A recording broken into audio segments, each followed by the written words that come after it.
Miss Santana, what's going on? Look at you being all first and stuff, being all first in the building. What's going on, honey pot? What's up? How you doing? How you doing, children? Okay. Hey, wait. How'd he get here? Oh, how'd I get here? Wait, how'd I get here? How'd I get here? How'd I, not howdy. I thought it was howdy. My bad. Mama felt real dumb real quick. Just so suddenly. All of a suddenly. Like Daryl used to say. So all of a suddenly it's a problem, I think. Red Gals, Mary, Contrary. What's up, baby? How y'all doing? How y'all feeling? What's going on? What's popping? Don't mind me just watching. You know what I'm saying? Scream to the top of my lungs, what's going on? And I said, hey, yeah. I ain't gonna do that to y'all. Y'all didn't do nothing to deserve mama singing to y'all. I don't need me punish y'all like that. That's not right. Mama ain't gonna punish y'all like that. What's going on? How have I been? Me? Oh, how nice of you to ask. Terrible. Mama's going through a seasonal depression. What season you say? The life season. That season. The whole thing. The whole fucking thing. Okay? Yeah, right. I'm looking for Uno reverse. Other than that, great. Other than that, everything's great. Everything's just fine. It's fine. I'm smiling, so everything must be fine, right? Isn't that how it works? I'm just kidding. Sort of. Not really. Honestly, very serious. I thought I seen this man. This man's got the strangest of mustaches and beards. So, hey, 54, B. Lewis, what's up, baby? Yeah, so this is the defense's closing arguments. Very compelling stuff. And also, look at the jawline of this man right here. He don't even have a mouth, bro. Like, he don't, It's just like nose, chin. This whole thing, chin. Just, like, look at this. Where's this man? Where's this man's mouth at? Wait, hold on. This man right here. Where's his mouth at? Where's his mouth located? Where his mouth is located at. Okay? He left the house without his mouth. It just ain't with him. Giselle, what's up, boo? Let me do my little stuff real quick so that I can get on here. While I do that, y'all flood the chat real quick. Just make it look red. You know what I'm saying? If it ain't enough of y'all in the chat, okay, typing, then double it up if you got to. Okay, make it red. Make it red. Red emojis in the chat. Do it. Because I said so.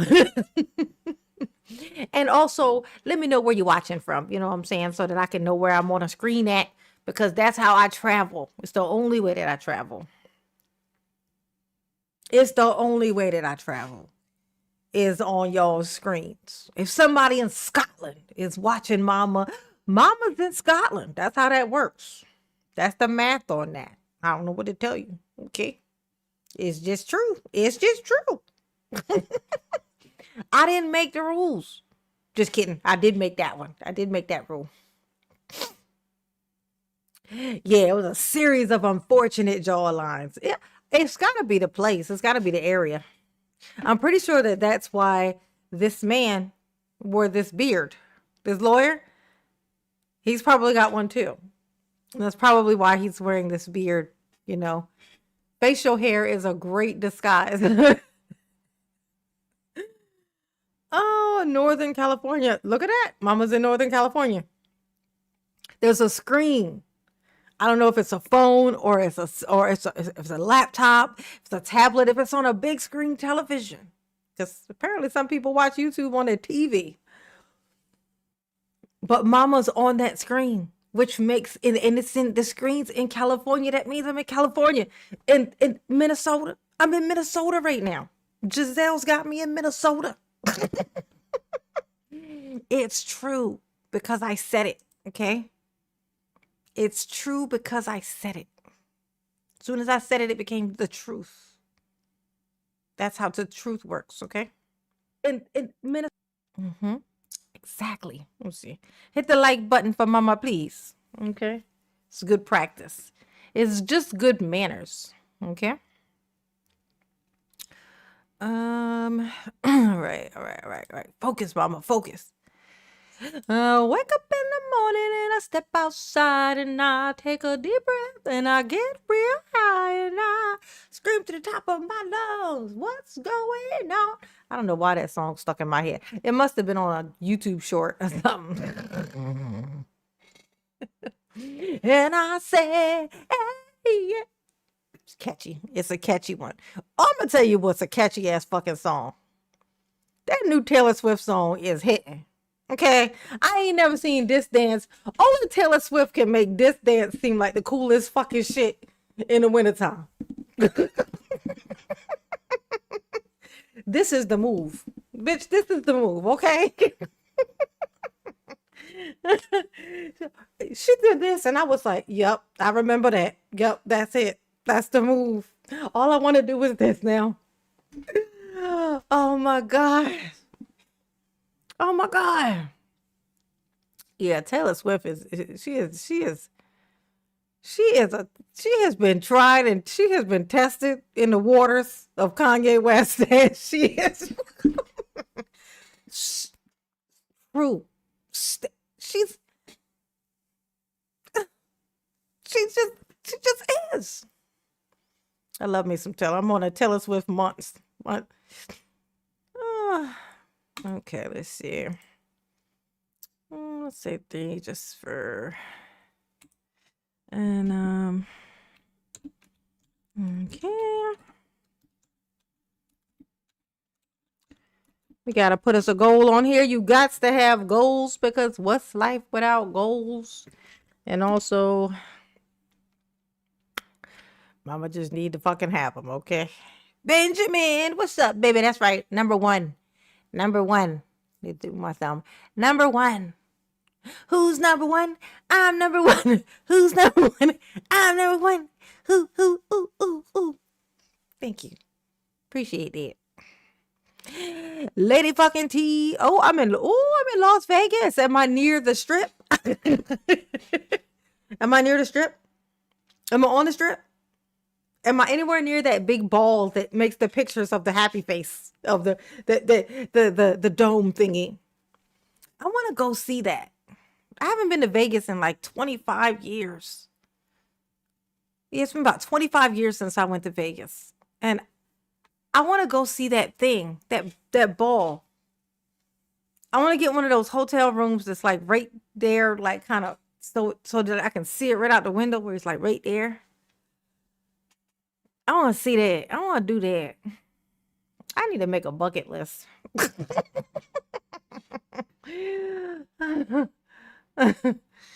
Okay, all right. Focus, mama. Focus. Push the buttons. Just push the buttons, mama. Just push the buttons. Okay, and get me one of these. What's going on? And I said, yeah. All right. Copy.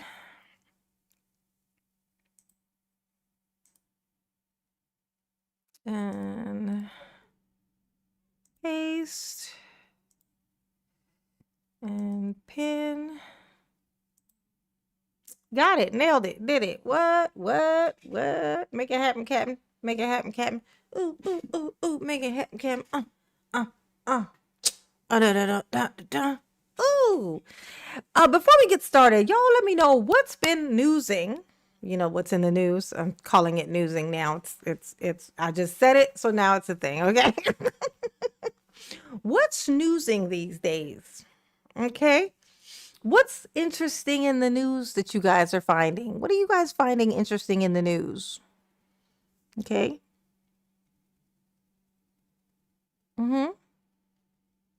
What is interesting to you guys in the news? Let me know.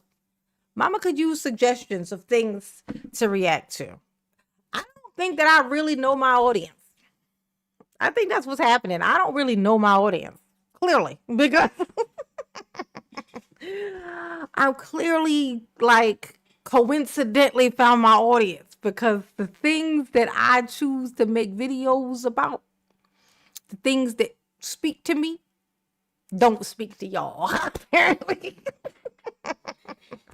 So I need for y'all to tell me, what is it that my audience want to be looking at? Because I can react. My personality it's like this with everything. So no matter what you put out in front of me, you give me the thing, I'll put it on, and I'm going to react to it, and it's going to be fucking hilarious. That's what it is.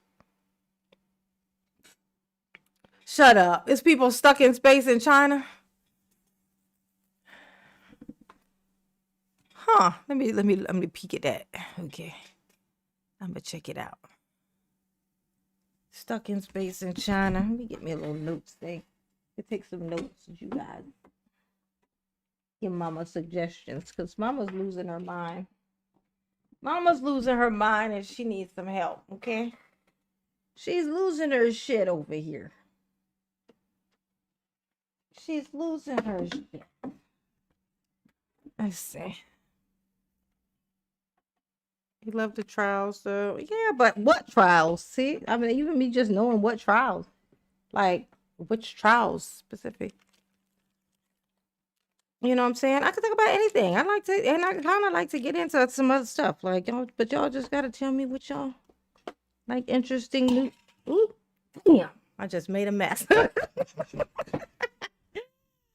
I just dropped a bunch of shit on my floor. Well, that's great. I'll pick that shit up later. Damn. There was a jar full of trinkets too. I then rolled under my bed. That's where they live now.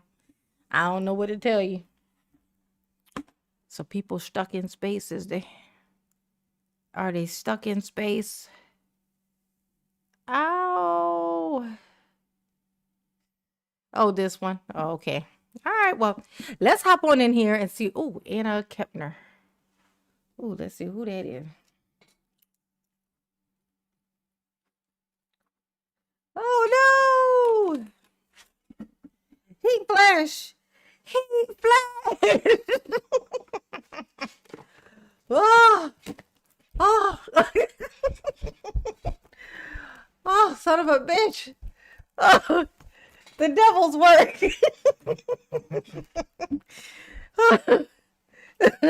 It's hot like Lucifer's drawers in here. James Comey. Oh, yeah, man, that Letitia James stuff. They trying to trick us.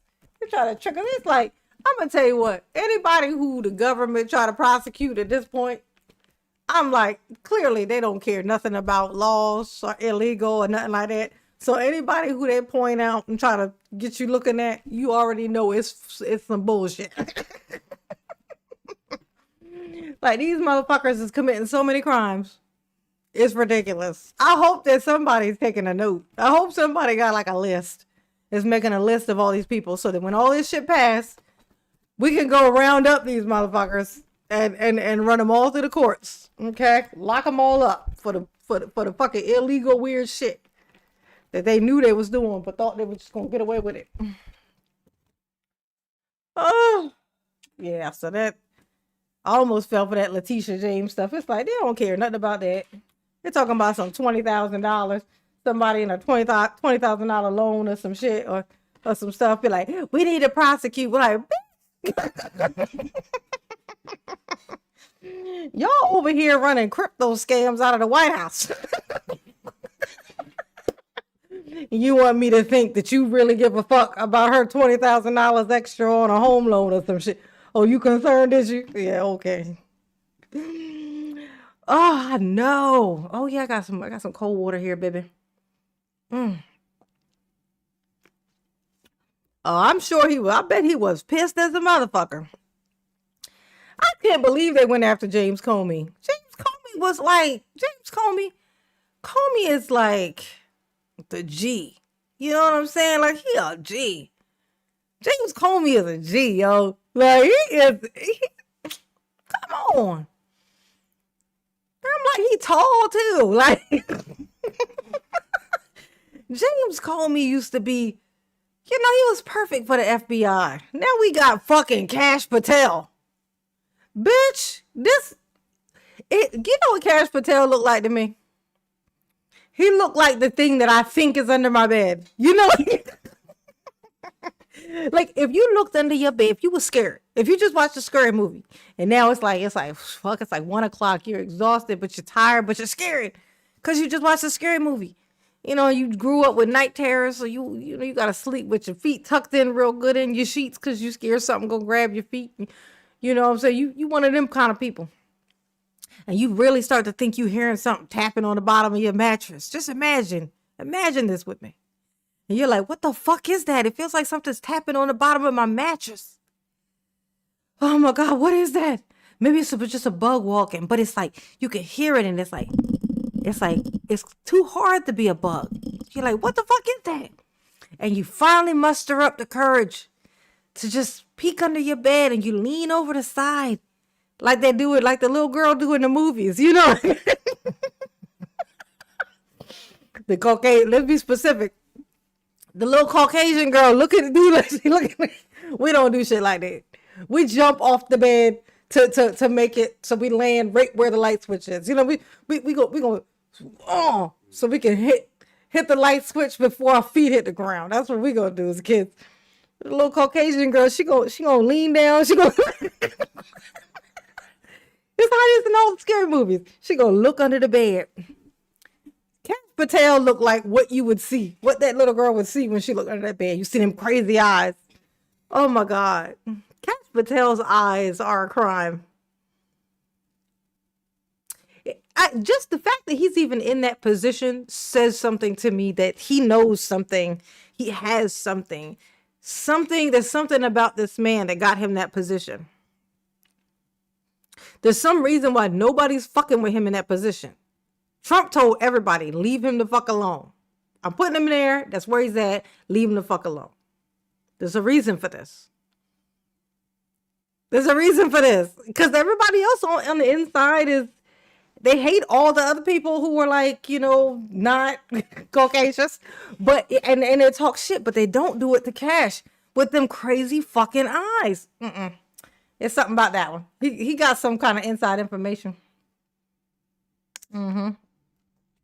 Cash Patel got them under the bed, the spooky thing under the bed eyeballs.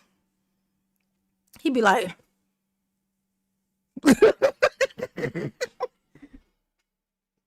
you're like, how the fuck is you swooning? Imagine this man talking about something. Hey, I would like to come and hang. Like, he got a girlfriend, y'all. Can you admit? I hope that they're not like screwing. I hope that's not a thing that's happening, because the idea of him looking down upon her is like, oh my God, it's giving ginormous cockroach. That's what it's giving. He looked like a ginormous palmetto bug, you know what I'm saying? Oh, I'm in Texas, y'all. It's Troy Scott. Okay, all right. My bad. Just having a little bit of fun. Okay, mama's just wanna. Oh, hold on. Let me text my Sammy. Let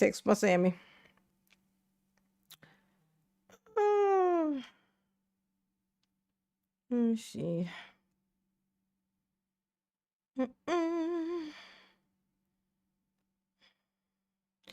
Oh, shit. I gotta send this message to Kaylee. I forgot. Mm.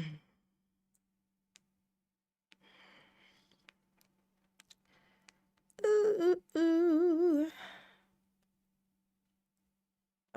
Where is it? Let me see. Let's send this to Kaylee.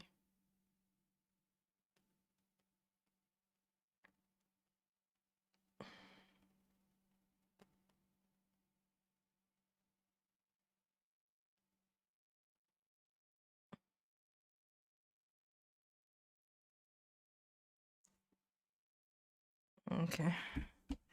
All right. All right. Let's watch some of this. Let's check out this here. This is the closing arguments. The defense closing arguments. He gonna slay the dragon, y'all. He gonna slay the dragons.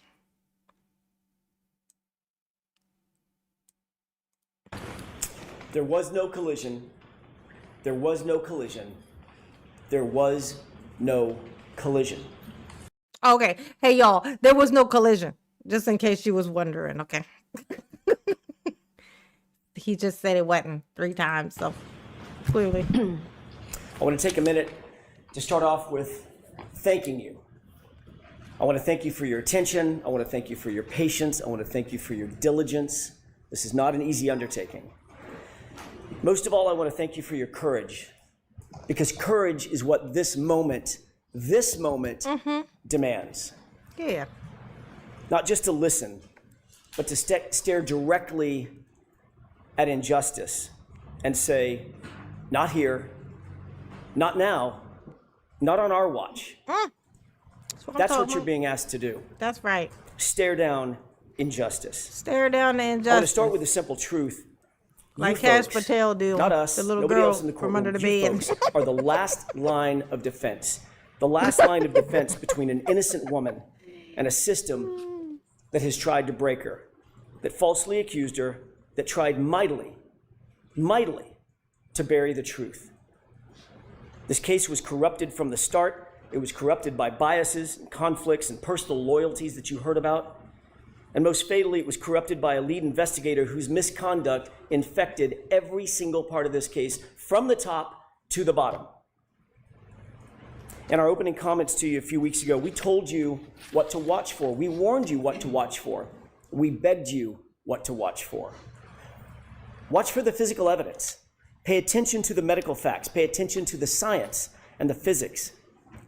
But also pay attention to the integrity, the very essence, the integrity of the investigation. But you also saw something during the course of the trial that none of us might have expected, something that should sadden us, What did we see? something that maybe would anger us. Tell us about it. On full display, you saw the lengths to which some police officers will go to protect their own at the expense of the rest of us, at the expense of Karen Read, an innocent woman. Before we examine the evidence in the case, which we will do, we need to understand the very foundation of the entire system of justice in All which we right. operate. Lay it down for me, man. It's the Come on. bedrock on which this entire system is built. Not the bedrock. Reasonable Hey, doubt. girl. He about to get you out of This here. isn't just a technicality, and it's not a slogan. It's a constitutional shield that It's protects okay. the innocent It's okay. and prevents the government from punishing without proof. The Commonwealth has the high burden to prove every single element of every single charge beyond a reasonable doubt and to a moral certainty. As I said, those powerful words are not just some legal jargon. They're your mandate, they're your obligation, they're your community's protection against injustice. In our system of justice, Karen Read sits here today, presumed innocent, That's cloaked right. in the presumption of innocence. That presumption is not fragile. It doesn't just disappear because there's a charge or a badge or a theory. That presumption stands firm unless and until the Commonwealth clears that high That's bar, right. the highest Clear it. bar the law provides. Yeah, jump over, Proof you gotta clear beyond it. a reasonable doubt and to a moral certainty. Hey, Lee Hamilton, what's up, baby? What's going on? Hit the like button for Mama, please. Please and thank you. Mama appreciate you. Okay? Do all the things. Do all of the things, okay? We got I got a link to my membership at the top of the chat. Consider becoming a member. You know what I'm saying? Gifting some, whatever. And I got a 30 super chat goal. Same thing as last time. They're the blue, no, the green. The green, which is the 5 and over. So it's the green or higher ones. Okay. You know what I'm saying? No pressure. No pressure. A little bit pressure. It's like that much. You know what I'm saying? Just enough pressure, you know, to squeeze Durrell's peninsula. Not the peninsula. Yes, the peninsula. That means at the end of this case, at the end of the trial, you think about one or more of the charges, you think, Sammy! You know what, maybe that's true. It might be true. Then you vote not guilty. If you think it's possibly true or probably true, That's your right. vote must be not guilty. Think it's If Sammy. someone among you thinks it's likely true or even very Yes, hit the like button and make sure you subscribe. Become a member. All the good things. Okay, what are we watching? This is the defense's closing argument for the Karen Reed. This man worked hard for this money. He so hard for it, honey. Okay, he worked hard for the money, and so now she's being treated right. This mustache is something else though. It's got its own personality. very likely to be true, your vote is not guilty. It's because none of those standards, maybe, might be, possibly, probably, likely, very likely, none of those meets the extraordinary burden of beyond a reasonable doubt and to a moral certainty. A moral certainty means a level of confidence so strong, so incredibly unshakable, that you would go home, look your loved ones in the eye and say, I am certain. Not probably, not likely. I'm morally certain, and my certainty remains unshakable. The law defines moral certainty as the highest level of certainty known in all human affairs. All of Think it. about the whole that. thing. You must be that certain You gotta be about the entirety, 100%. not part of, the entirety of the Commonwealth's case. A whole damn thing. As we discuss this case, Whole you'll see that enchilada. the Commonwealth comes nowhere near, nowhere close to reaching that extreme burden of proof. Minnesota. I'm in. Ladies and gentlemen, on January 28th, 2022, it was a Friday night. John O'Keefe and Karen Reed made plans to meet up with friends, go out for drinks. You saw through video evidence and eyewitnesses that they were affectionate, they were loving, they were in good spirits throughout that evening. They started off at C.F. McCarthy's, which you've heard about, and eventually made their way over to the Waterfall Bar and Grill. When they got there, the Albert family, they were already there, and they were already drinking. The Albert family, it's been established as a very well-known family in Canton. They've got quite the reputation. Brian Albert was at the Waterfall, a longtime Boston police officer.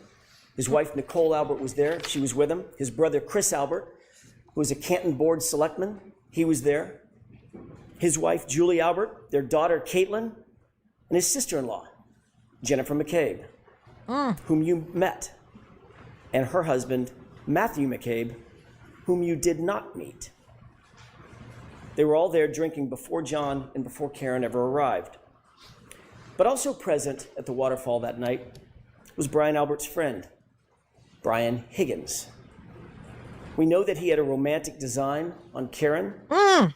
That becomes an incredibly important fact The romantic as we design. discuss the facts of this case. Ooh, motive. As the bar was closing around midnight, the Alberts invited everybody back to their house. They wanted to keep the night going. But the evidence revealed something interesting, that the invitation to John O'Keefe appears to have been for a different reason, an alternate reason. Think about the video of Brian Higgins and what Michael Proctor in his investigation completely and utterly ignored. Higgins was agitated after a day of drinking, agitated that it was John and not Karen, John with Karen, not him. Recall that ominous text that he sent to Karen with her and John standing just feet away. Well, he got no response. And then we see this. Ooh, what we got? What we got? What we got? Some video? That's what Brian Higgins was confronted with following his well text. What of all things starts going through Brian Higgins' mind? Where does his mind go? What is he thinking about after seeing this, after witnessing this? He shows you. And if my I'm sorry, but what the fuck am I looking at? Oh, well, that proves everything. This right here, I questioned it for a minute, but then now that I see whatever the fuck this scribble scrabble is, now I'm convinced. It looked like somebody just threw some ashes, somebody's grandparents' ashes at the, like put some glue on some paper and threw some ashes on it. Peacocking for Karen.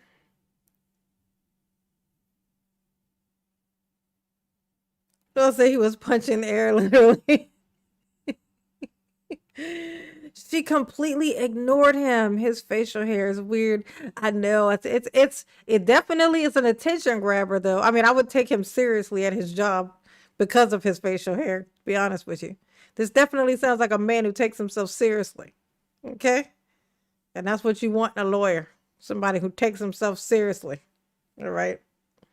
This clip shows where Higgins was motioning for O'Keefe to come outside to fight. I'm gonna have to take your word for that, because this, I don't know if it's just my eyes, but I don't even see people in this. Like, maybe, is it gonna move? Maybe, Michael is it a video? Proctor had been the least bit interested, this video would have shown him too. Take a look. Oh, here we go. Here we go. Here we go. Okay.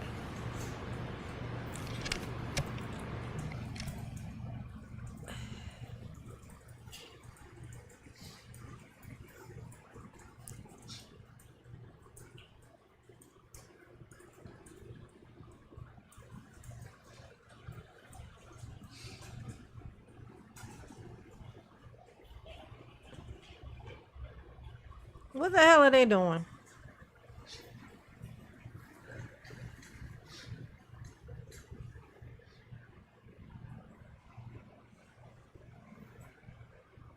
Okay, so they fucking now. Okay, got it. Sparring. Is that what this is? Practicing. Fighting techniques. Where was Brian Higgins' mind? What was he thinking about? And then what happens? Before you look at the next video, No, think about what you're going to see. that's giving some reach. Who even was that? Like, was one of those two the victim? Like, they don't like they were playing to me. Like, I don't know. That just looked like boys play fighting. Like, like just, I don't know. I don't get it. Yeah, I mean, it looked like they was, just wanting some physical,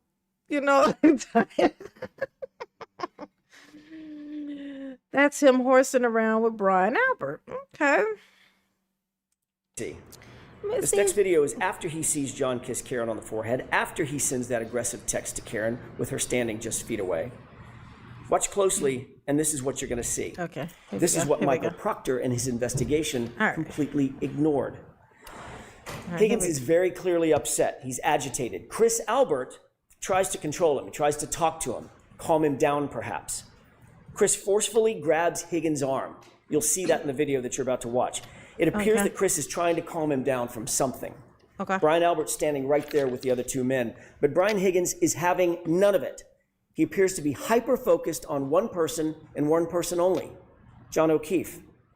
In an instant, Higgins angrily jerks his arm away from Chris. Higgins rubs his brow, and he directly gestures at John.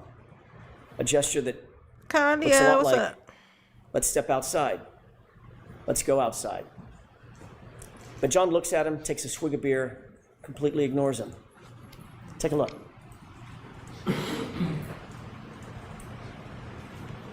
Okay. All right. Okay.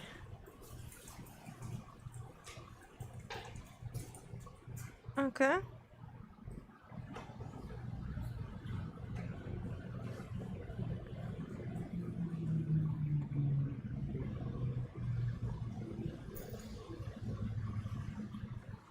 Okay. All right. All right. Nothing burger. All right. Come on.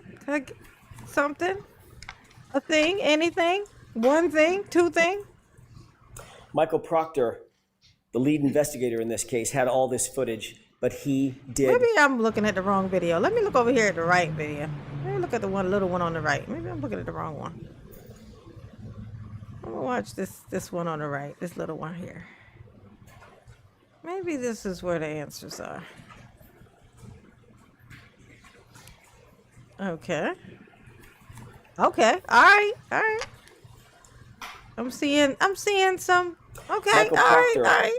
the lead investigator in this case, had all this footage, but he did nothing. He had access to the exact same thing that you saw. Why did he do nothing? All right. So clearly, though, beef. So basically, what he's saying is beef. There was indeed a beef. There was beef. Where's the beef? It was there. Okay? That's the point I think that they're getting at. Okay? Proceed, sir. Proceed. A few minutes later, Higgins then texts John directly. Okay. You coming here? 3 question marks. It's now 12:20 a.m.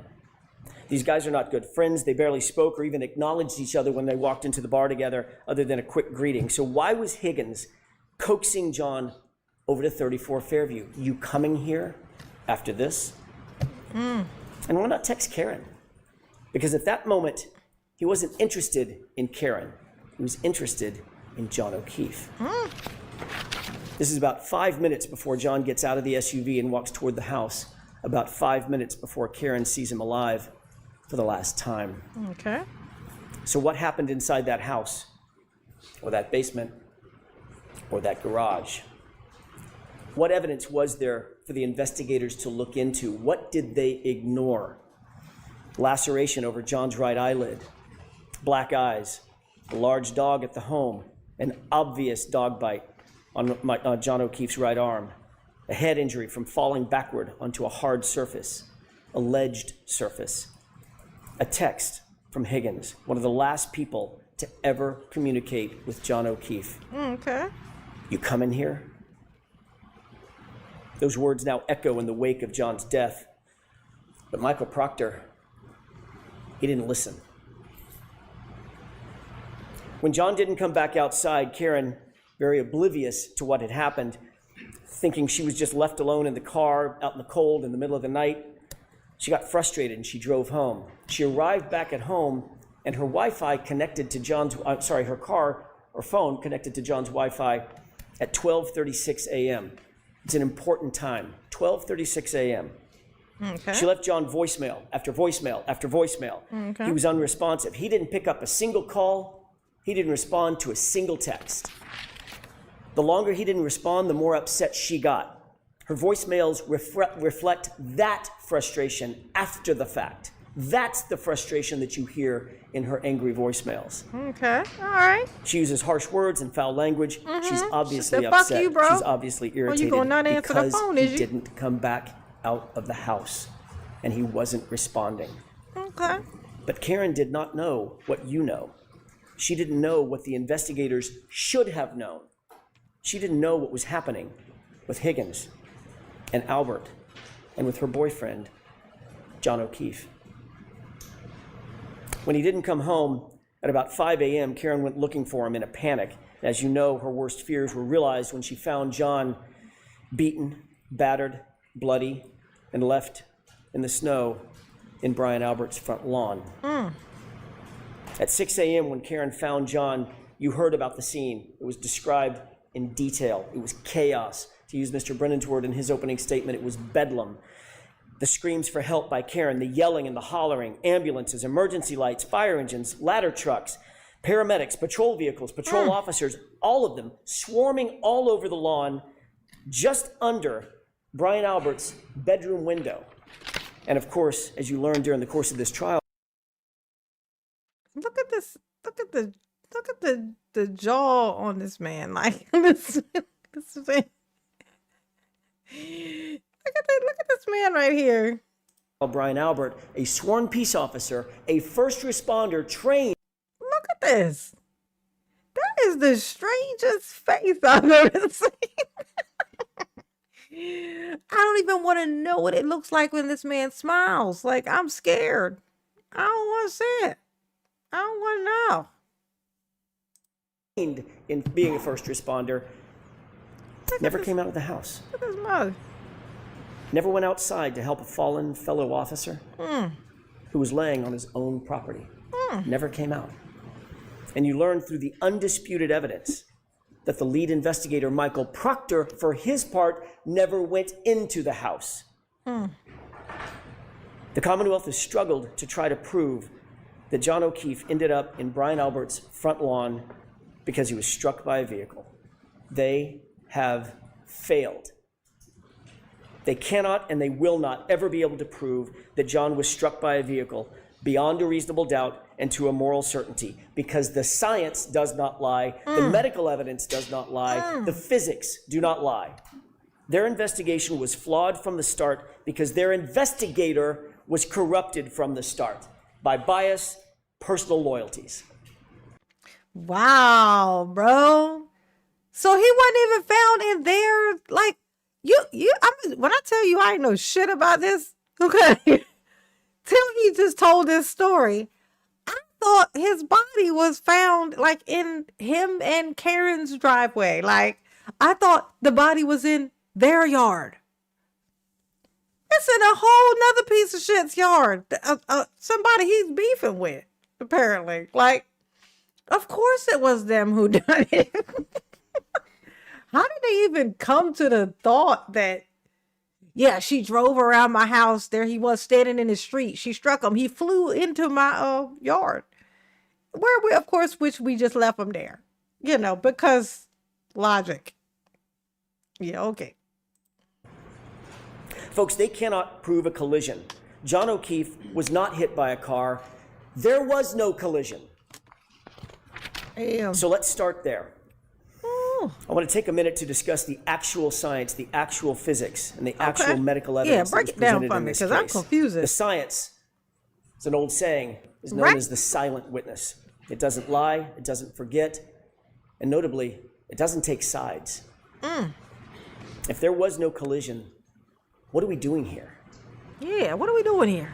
What's In happening? order for there to be a collision, there has to have been an impact site. Okay. The vehicle had to have struck John, period.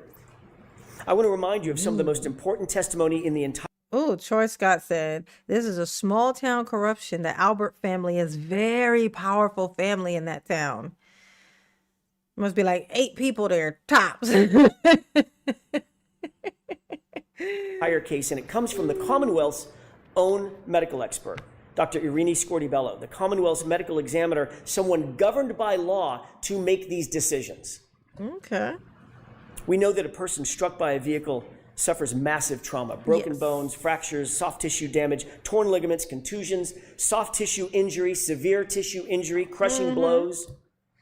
None of that was present with John. Yeah, it's like falling off a building. You know what I'm saying? It's impact. You know what I'm saying? I'm just saying. None of it. Not anywhere on his body, including his right arm. Not one bruise. Nothing. The fact is, the injuries are not from a vehicle impact. Not his head injury, not those scratch and bite wounds. Not a single medical expert. Think about this. Not a single medical expert called by the defense or called by the Commonwealth has testified that John was hit by a car. Not one. Think about the irony. Not one. That's not just significant. It's literally the most important point in the entire trial. Okay. Listen again to Dr. Scortibello's words. Question. You did not include in your autopsy, in any fashion, any discussion of whether Mr. O'Keefe's injuries were consistent with a motor vehicle accident, did you? Answer. No, I did not. Jesus. She told you, quote, I did not see any evidence of an impact site, end quote. She was talking about John's body. Damn. The Commonwealth's own medical examiner, Dr. Scortibello, performed the autopsy. She did it personally. She's the only one to have personally examined John's body, and she found no evidence of an impact site on his entire body. That in and of itself is reasonable doubt. You don't need anything more. The Commonwealth's case is done. It's cooked. Their own experts said there is no evidence of a collision, no evidence of an impact. If you want to know what an impact looks like, take a look at this. This is what a body looks like after being struck by a car at 25 miles an hour. And this is what a car looks like after hitting a person at 25 miles an hour. These are exhibits from Dr. Welcher, the Commonwealth's expert. John didn't even have a bruise. Yeah, that's what I said, Sammy. So with all the corrupt cops, Karen sure got lucky. Yes, indeed she did. Indeed she did. This whole place colluded to try to frame her. That's how bad of a job they did. It also says how shitty they were at their jobs. I'm like, geez, did you even try? Jesus, you did a terrible job. Yeah, she definitely is lucky. She definitely is lucky because, they tried to throw the whole thing at her. Like there wasn't no video floating around of them beefing with him. And then how somebody gonna have their sights on him, be mad at him because they like her, and then when they kill him, first thing they think to do is frame her, try to get her locked up for it. Like, how did you go? Wasn't that the whole point? I thought you were trying to kill him so you can have her, not kill him so you can lock her up. Like, what? You still ain't gonna get none. It's ridiculous. Your plan was terrible, honey. It was a terrible plan. Okay? It was terrible. It was awful. All right? If you're willing to have her locked up, you might as well just let her be with the other dude. Like, that shit's crazy. You can't have her anyway. Butcher was the expert that did the kindergarten pay test. Cost the taxpayers over $400,000. Jesus. Make no mistake, Dr. Scortibello was presented with the Commonwealth's theory of the case, the same case that you've been presented with, and she refused to conclude that John's death was a homicide. She flatly refused to conclude that there was a collision. And you know who agrees with that? That silent witness, the science, the physics, the data. That's right. Dr. Wolf and Dr. Rentschler, you just met them recently. They explained they were not initially hired by the defense. They were asked by another agency to conduct their analysis. They looked at the evidence from both sides, not taking a side for the defense or the Commonwealth. Oh, yeah, I don't think it was on purpose either. I think they probably, fighting and, yeah, I don't think it was on purpose either.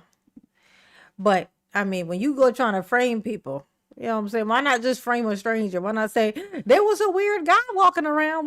Nobody knew who he was. It's a small town where we know everybody. And yeah, I think it was an outsider. You know what I'm saying? Oh, we already know what the description gonna look like. When he described this pretend person. Bastards. Completely independent. They looked at the damage to the... Thank you, Sammy. That's 3 of Mama 30 gold, 30 super chat gold. You know what I'm saying? Ooh. Ooh. You know what I'm saying? It's like, how many likes do I got? It's like 23 people. Like 23 people in here. This is one of the smallest live streams I've had in a long time. They be little, but not this little. It's quality, not quantity, though. That's what matters. You know what I'm saying? It's what matters. You feel me? The SUV on the one side of the coin. They looked at the injuries to John O'Keefe on the other side of the coin. Uh-huh. Both PhDs, both engineers determined there was no collision. I'm not saying it. The science says it. That SUV's taillight was not damaged by striking an arm, and John was not struck by a 6,000-pound SUV. Period. Full stop. Ooh, not Dr. the full Dan stop. Wolf did the testing on the taillight. Actual testing, not some ridiculous blue paint kindergarten project. He did lab testing. He did field testing. He did data testing. Actual impact force analyses. In every single test at every single speed, the taillight damage was inconsistent with striking an arm. In every test, the taillight damage was inconsistent with damaging the shirt, the sweatshirt. Remember that severe internal damage to Karen Reed's taillight. Not just the outer lens. The internal diffusers were completely smashed, completely shattered. ARCA testing established that all the internal components of every single test taillight, especially the diffusers, remained completely intact. Conversely, on Karen's taillight, the diffusers were almost completely gone. Folks, understand something. If any part of that diffuser portion of the taillight is broken, there is no light. It doesn't illuminate at all. It's just black. Let's take a look at a couple of photos. Here come the At evidence. 5:07 a.m. at One Meadows. That's the photograph on the left. What do you notice about the right taillight? It's completely illuminated. Later, at 4:12 in the afternoon, photograph on the right. It's lit up. How can that be? How can that be if the Commonwealth claims that those diffusers, the portion that lights up the light, were already scattered all over 34 Fairview? That's their theory. But don't believe your lying eyes. Yeah, I don't believe you're The lying in taillight's eyes. completely lit up. Come on. That would be impossible. Dr. Andrew Rinchler, PhD, a biomechanist, explained Oh, they did a terrible job of trying to frame her. They did a terrible job. Just terrible.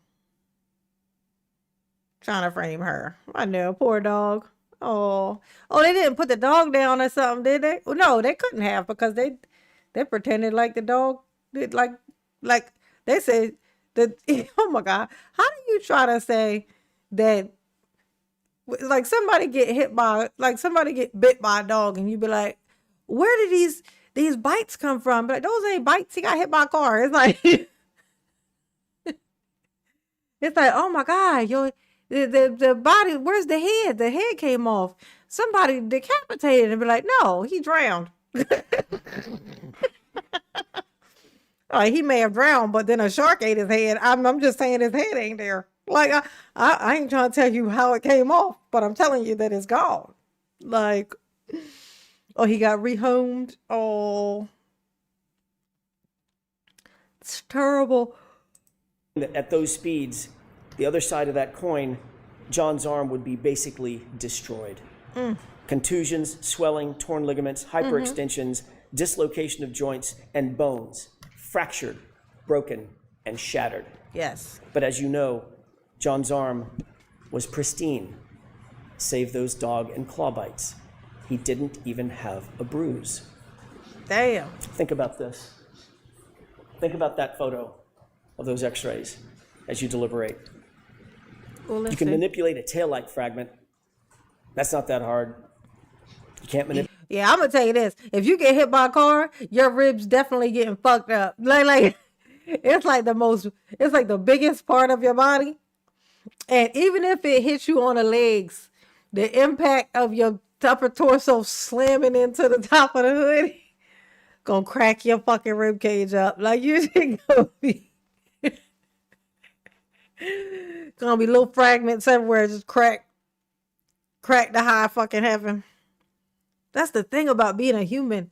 We're like these fragile, we're just these bones, like these just this meat suit, you know, these just these little brittle ass fucking bones. You know, we can move around and stuff. But the slightest little thing we hit up against, so we just crack it half. Because we're just this bone stuff on the inside, just these little hard things in there that's just all that's holding us together. Ain't that some shit? We're so fragile is the point of the story, I think, is what I'm trying to say even his fingers, like nothing's broke, nothing's cracked, no. Oh, he was dead when they did this. That's terrible. Ain't that crazy though? We just bones inside, y'all. You know, a meat suit. You know where I get that from? Men in Black. Remember Earl? Like he's wearing an Earl suit. Remember the guy, the lady's husband, the giant roach alien ate him, or climbed inside of him or something, and was wearing him. And she was like, the way she was describing, she was like, it was like it wasn't Earl, it was something wearing an Earl suit. Like a meat suit. Oh, hilarious. Edgar, that was it. Edgar suit. Thank you, Troy. Yeah, Edgar suit. That was his name. Oh my gosh. He's wearing an Edgar suit. Manipulate a bruise. If they claim the car was going fast enough to shatter the tail Hit the like button for Mama, please. Please and thank you. You know what I'm saying? Ooh, help Mama meet her little goal if you feel like it. You know what I'm saying? Or become a member or help support the channel. It keeps Mama here and not there. Keep me off the pole. Y'all want to see Mama swinging around the fucking pole. It ain't gonna happen anyway. It would never happen. I can't do it. I have no upper body strength. I done told y'all. Mama ain't got no upper body strength, so Mama can't swing on the pole. That'd be some easy money right there, swinging on a pole.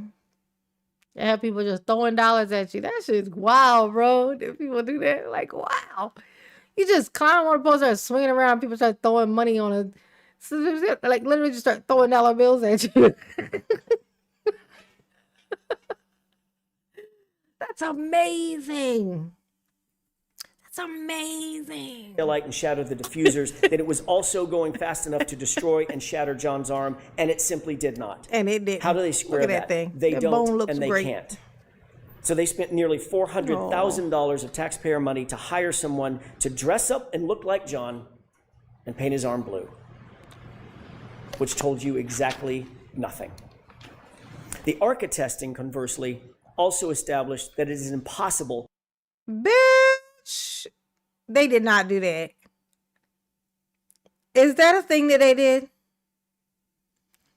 Tell me that that's a lie. They had somebody dress up like him and they painted his arms blue as to show that he had bruises. Like it was pictures of him with bruises. Are you fucking kidding me? That can't be. For John's I'm gonna have to sweatshirt look that up sleeve and see to where be they said damaged that. by an Hold on. impact with the taillight. Because that sounds crazy work. The Commonwealth's theory is that the sleeve of John's hoodie sweatshirt was damaged by flying shards of taillight slicing through the shirt and through John's arm. I have 3 questions. Number 1, John's arm had about 36 abrasions. How did 36 shards of acrylic go through 9 tiny little puncture holes? How'd that happen? Somebody needs to answer that. Thank you to Upper Room. I'm appreciate you. Say what's good. Shout out to you from Cape Town, South Africa. Look at that, y'all. Mama's on a screen in South Africa right now. Just look at I'm in South Africa dancing, y'all. Ooh, I'm on a screen in South Africa dancing. Technically, I'm in South Africa. That's how that works. Look at me go. Look at me go. Yeah, that's ZAR. So that's basically like $10 in USD. You know how I know? Because of the colors. It's the beauty of super chats. I can tell. I don't have to look up to see what it is in US dollars. I can tell because of the color. The yellows are 10. 70 ZAR apparently is $10. Yes, it is. That's how I know, because yellows are $10. Oh, Mama's so smart. Mama's smart. She got brains in here. Thank you very much from Cape Town. Mama, appreciate you. Yes, indeed, she do. Number 2, why are there no slices or cuts in the hoodie? All the defects are punctures. Punctures that you might get from, say, I don't know, canine teeth. And number 3, if the shards cut bloody gouges into John's arm, that's their theory, why is there no blood, no skin, no tissue on a single shard of taillight that they claim came in contact with John's arm? The Commonwealth cannot answer a single one of those questions because John's arm was not impacted by the taillight. It doesn't make sense simply because it didn't happen. Compare and contrast the ARCA experts and their actual testing to Judd Welcher. He came to you in the Commonwealth's case in chief, and he told you that for the better part of $500,000, he'd come in and testify that John was tall enough to touch the taillight with his elbow. That's it. And even in that basic demonstration, he had to lean in to manipulate it, to get the results that he wanted. Dr. Welcher then claimed that the reason he didn't do the reconstruction, the actual testing, think about what he said. There isn't enough evidence to determine what happened. I beg your pardon? What happens when there isn't enough evidence, in his words? You vote not guilty. That's what happens. That's out of his mouth, not mine. Oh, okay. I see it. I see the video thing. So they put some blue light, they put some blue paint on a light, like on a back light, and then they had somebody like stand next to whatever, just kind of it would show where the blue paint transferred onto the person to show, and then try to say like he had a bruise on his arm in that spot, hit it on his body, on his dead body, but there wasn't one. But there wasn't one, which was like wild that they were really trying to set her ass up. The Commonwealth also used the But they same wasn't company, thinking real hard. Aperture, to try to establish a time of a collision that never occurred. The Commonwealth called Shannon Burgess, the supposed expert from Aperture. There is a cardinal sin for experts, folks. A cardinal sin. It's called confirmation bias. Ooh. It's when you decide to change your opinion to fit a theory. The most important takeaway from Shannon Burgess' testimony was how brazen, how shameless he was in trying to change the data to try to suit the Commonwealth. Remember Mr. Brennan's opening statement. He made some promises to you. He said, this case is about the data. He stressed it over and over again. They've had 3.5 years to get this right. The Commonwealth has had this case for 3.5 years to get it right. So his top expert, Dr. Welcher, prepares a report. And that report says that John O'Keefe was struck by Karen Reed's SUV at 12:31:38.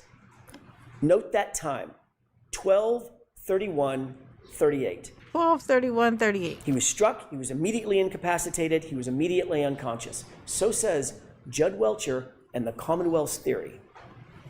But there was a huge, huge problem with that. Okay, what was it? Tell me And about somewhere it. in the middle of trial, somebody I'm gonna tell you, this man is working. He work hard for the money. Dun dun dun dun. He is doing his job, honey.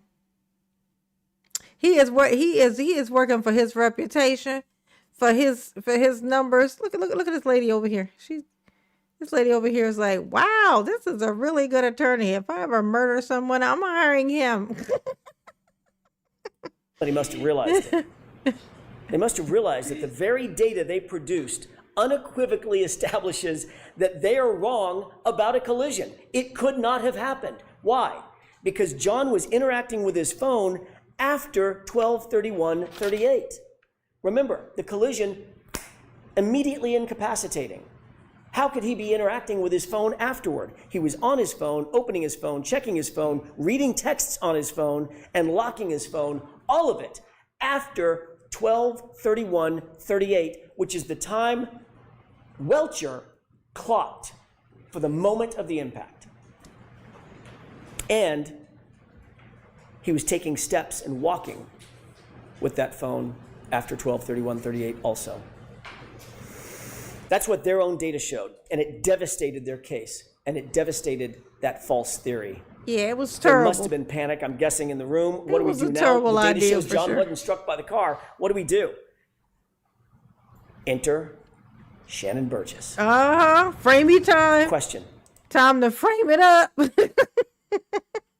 We're gonna have to add some things. We're gonna have to break some stuff, put some stuff down, lay some things here, scooch some shit over there. You know what I'm saying? Can you believe him?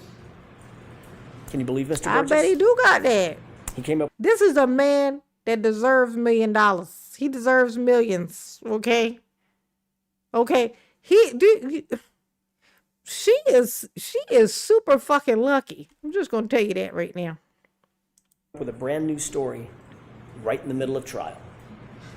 You might ask yourself, would an expert actually say something he knows not to be true? Would an expert actually say something he knows is not supported by fact? Would an expert shade the truth? You don't have to look any further than Shannon Burgess's CV to answer that question. That was a shame. Even with the pull and push and stretch and manipulation of the time data that Mr. Burgess came in here and told you about, it still shows that John O'Keefe was very much alive and walking around after they claim he was hit and incapacitated. Think about that.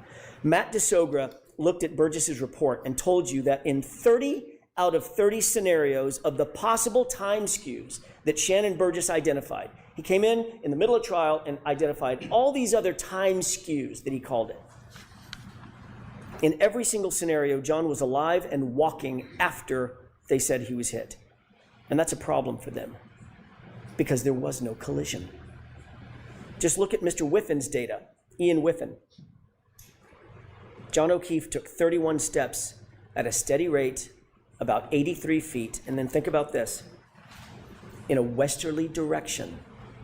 That would be right toward the house. Remember, it's 78 feet to that garage door. That's not a coincidence. The Commonwealth's witnesses, or the Commonwealth's witness, Mr. Ian Whiffen himself conceded that he has reasonable doubts about the accuracy of John's location data. You remember that question and answer on cross-examination by Mr. Alessi. Do you have doubts? I do. He did this pro bono.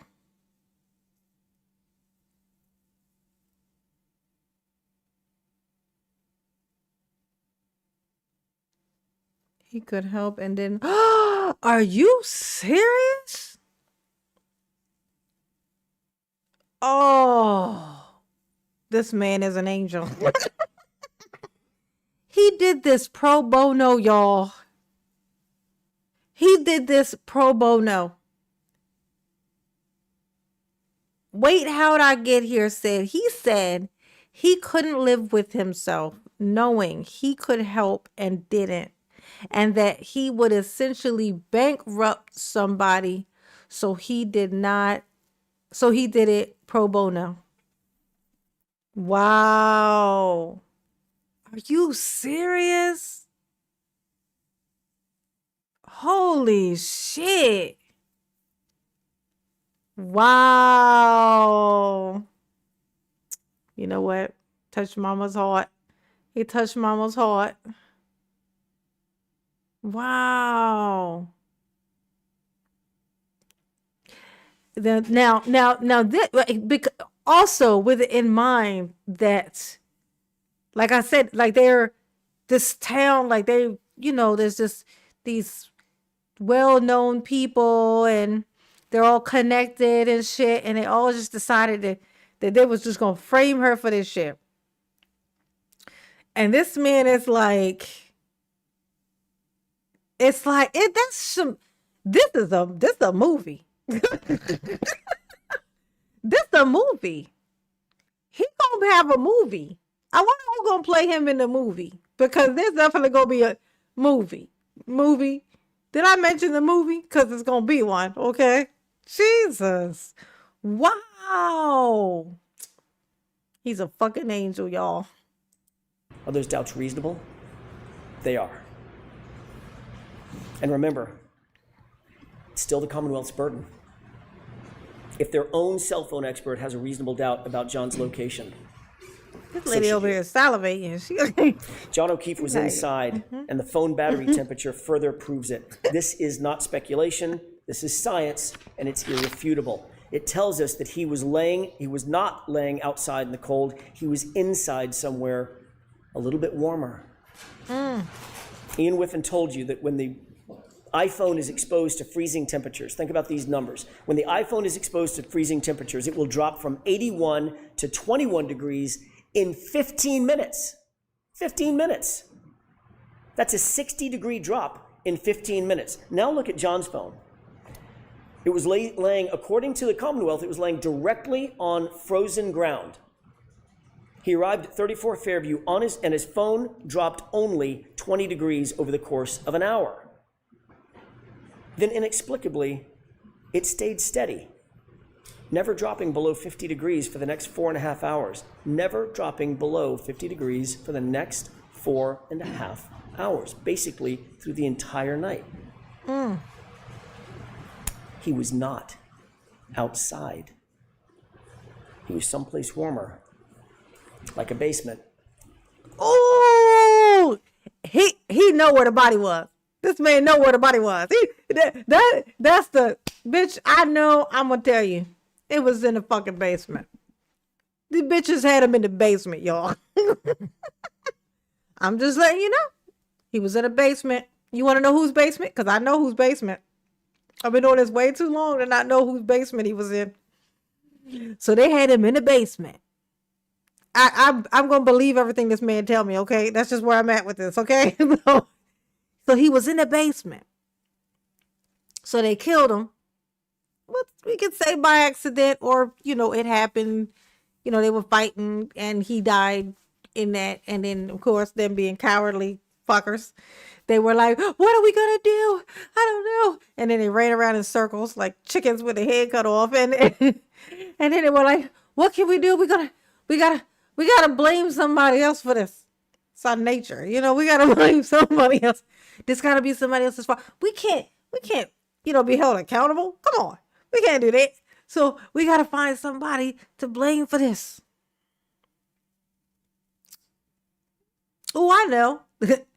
Karen. We'll blame Karen. Her name is Karen. No one's gonna believe anything she's saying. Karen's basically a slur at this point. Karen is like a slur. You know what I'm saying? Like, nobody's gonna believe a Karen. So we'll put him outside. We'll say that her car hit him. We'll try our damnedest to make it seem possible. They would have been better off just scooching him under her car. Like, like driving over him with their car. Then taking that driven over body and sliding it under her car. Maybe get some blood or something from him and put it on her tires. And then she would be like, "Oh my God, I didn't even notice that I ran him over. He must have been standing in the driveway when I got home. And I didn't see him, or maybe he fell asleep, or maybe he fell and then I drove over him and I didn't notice." She would think she did it. She would think she did it. She would. That would have been a good. That would have been a good story. Like that would have been an easy sell. You know what I'm saying? Unless this man got involved and he was gonna sniff it out. I get the feeling this man was gonna sniff it out no matter what happened. Or a garage.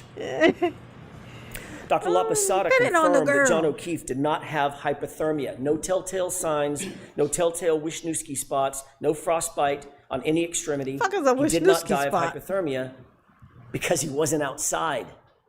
He's in the basement. Dr. Isaac Wolf, Dan Wolf, Elizabeth LaPosada, Judson Welsher, Andrew Rinchler, all agreed. Every expert agreed.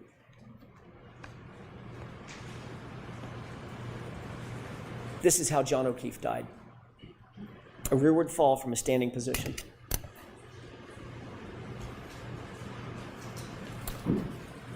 What could make you fall straight back like that? When you get punched in the face. When you get punched in the face. Oh, I have a guess. When you get punched in the face. When you be fighting. When you get fighting and you get punched in the face and you fall back. You know what I'm saying? Let's just think about that for a second. What could make you fall from a standing position as Judd Welcher just showed us? Standing up, falling straight back. Add a laceration to the right eye consistent with a fist. Damn. Yep. Got punched in the face. He got punched in the face and he fell back and hit his fucking head. It was one of those perfect things. This is the reason why they say you might think you just want to get into it and you want to be fighting. You want to get out there and you want to be fighting. I'm going to tell you, it's all fun and games. It's like, oh, people that don't, want to just put their dukes up and just fight no more. I'm going to tell you, you might go into it wanting to just fight, wanting to just, I'm a man and I ain't going to shoot nobody. I ain't going to do none of that. I'm going to fight like a man. And you do one punch and they fall back, bang their head on the fucking concrete and die. And now you a murderer. That's why you keep your fucking hands to yourself. Keep your hands to yourself. It being an accident ain't going to bring nobody back to life. Okay. Your excuse ain't going to reincarnate nobody back into the same body again. Okay. So that's why you keep your hands to yourself. Because you can't dictate what happens after you hit them. You hit them and they fall and bang their head, or you hit them. Say you hit them and they got like a brain tumor or some shit. You know what I'm saying? What if they got something in their head and they don't realize that you hit them in the head and it's just that one thing that snaps that whatever and bam, they dead. And now you done did it and now you gonna go to jail and be, trying not to drop soap and shit. You know what I'm saying? I'm just saying, keep your hands to yourself. And now look at this. This man done died. They done tried to frame this woman. And then here come this superhero man. This man is a hero to me, y'all. He just is. And he's always going to be. Was anyone else charged? Nope, not yet. They went through 2 trials and now she's done and they can't prosecute her no more for it. So now they can reopen the case though for somebody else though. They can but I mean they fucked up all the evidence. The guy purposely fucked up all the evidence. That's why he got fired, the detective. So they wouldn't have much to go on unless somebody admits it. Unless one of those people snitch. Unless one of the people who know snitch. It's going to be hard to prosecute somebody else for it because he done fucked up all the evidence on purpose. So he can frame her. It's terrible, Sammy. Thank you, Sammy. Mama, appreciate you. Yes, you do. Oh, y'all hit the like button yet? Did you do it? Did you do it? Did you hit the like button or no? Look, I found this picture. I'm going to show y'all this real quick. Found this. Let's just blow this up so we can see some of this little picture. There's some pictures from this incident. Damn it. I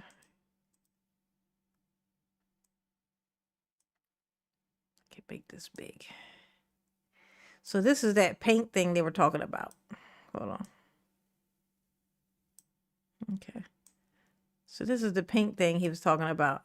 So this right here is like, so they painted a thingy and then they had him like this other person or whatever, like just kind of to show where this bruise thing is. And then on the body, they try to act like he has a bruise here. Like they're like, look, see, it lines up. Look, see, there's a bruise here, which it don't, because even there it shows it right here next to the elbow, which would be here. Oh, they're terrible. They're terrible. It's not even in the right spot. They was trying so hard. They wanted to frame her so motherfucking. Oh my God. If they don't, they need to go to jail. Or a punch. And you've got your answer. He certainly didn't sustain that wound on the back of his head by falling backwards onto a lawn. Dr. LaPosada told you that the patterned injury on the back of John's head could only be produced by hitting a hard, ridged, or ledged surface. like a concrete stair or step. What's just through that garage door? Michael Proctor never stepped down in that garage to find out. What a shame. And look at the arm. Just look at John's arm. You don't need the top experts in the country, but you had them. You don't need the top medical minds on the planet on this issue, but you had them. These are dog bites and scratches. These are animal wounds. Not one witness has been called in their trial. Not Oh, claws. Oh, yeah, these are bites here. Oh, definitely. Yeah, these are bites, and these are claw marks.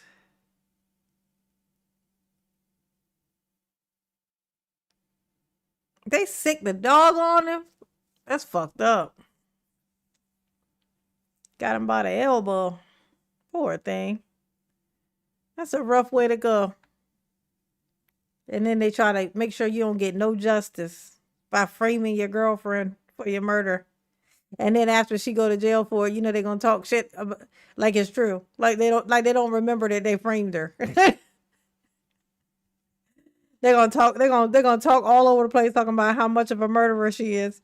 She was a killer. Look, he terrible at picking women. Look, he picked her and she killed him. Look, say, bitch, you the one who framed her. You know she didn't do it. Like, I get everyone else might think she did it, but you know she didn't because you're the one that framed her. Why is you talking shit about her? I hate these people. They get on my nerves. one, 8 weeks and counting, not one witness who actually disputes that John O'Keefe. This is weird, y'all. He's got a lot of color.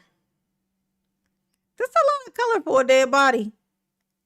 Is he already? He's dead in this, right? What's all this pink coming from? Like, what? Don't you turn like blue after a while? Maybe because he was on the ice. No, but he wasn't even there that long. That's right. Why? Can somebody explain to me why he looks very much alive in this? Like, this looks like a alive arm to me. Is it just me? The dog had a history. I bet he did. He had weird ass owners who like to kill people and frame other people. I bet he did have a history. He wasn't living in a calm house. You know what? A calm house creates a calm dog. A calm house. Dogs are the sweetest. They could be the sweetest things in the universe. When you love on a dog becomes like a baby human. You know, like it's just the most innocent thing in the world. And it's all love. It just wants to sink and be in the love. But when you are hostile and always screaming and always doing weird fucking shit, dogs are always on defense. And then they become aggressive because they're panicking all the goddamn time. Trying to help their owner. Look, I'm a good boy. Watch this. Okay. Oh, we don't like this guy? Okay, I'll bite him too. Ah, Noelle is sweet. Oh, of course. I bet he did die instantly. He fell back and banged his head. So I wonder if the dog, I guess the dog started biting him and stuff once he was already dead. Maybe the dog was trying to wake him up. How about let's think the best for the dog. Let's think that maybe the dog was trying to, in fact, maybe the dog was trying to save him. Maybe the dog was trying to drag him away from the crazy people. You know what I mean? O'Keefe's arm injuries are from a dog. The Commonwealth could not find a single medical expert, a single medical witness who would come in here and tell you those are inconsistent with a dog bite or a scratch. And it's equally clear There you go. Exactly. that there was no collision. Dr. Hey, Laposada Jason, told you in what's up? probably the clearest voice in the entire trial. You remember her testimony. He didn't get hit by a car. Jason said, it's just you. He said, that was a lot of color. You know what I'm saying? I assume when I've been dead for a while that my skin ain't going to be pink. You know what I'm saying? It's going to be more of a greenish blue hue, you know? giving lifelessness, Oh, that's what I would expect, at least. Her words. He just didn't get hit by a car. You remember the question that was posed by Mr. Brennan, did you consider the speed of the vehicle? And she said, speed didn't matter because he didn't get hit by a car. No, that's right. She repeated it 3 times because it's true, not just because she says so, but because the medical evidence proves it. The medical science proves it. There was no collision. No collision. Dr. Rentschler told you unequivocally made and that just shit up. as firmly he didn't get hit by a car. The Commonwealth has not met their burden. They cannot meet their burden. The Commonwealth hasn't called a single medical professional, not one, to testify that John's wounds came from being hit by a car. Not Dr. Scorti-Bello, not Dr. Isaac Wolf. Contrast that with the caliber and the quality of the experts who came in here to tell you what is obvious to anyone with common sense. Those wounds on his right arm are from a dog. This was not an oversight by the Commonwealth. It's just that there is no one out there. No matter how big a check you write, there's not a medical expert who's going to disagree with that. The fact is, this is the central fact in the case. The only fact.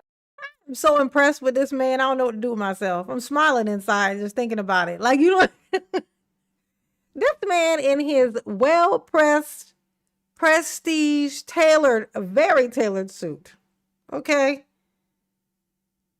Hair is just coif person. Just every bit of hairspray where it's supposed to be at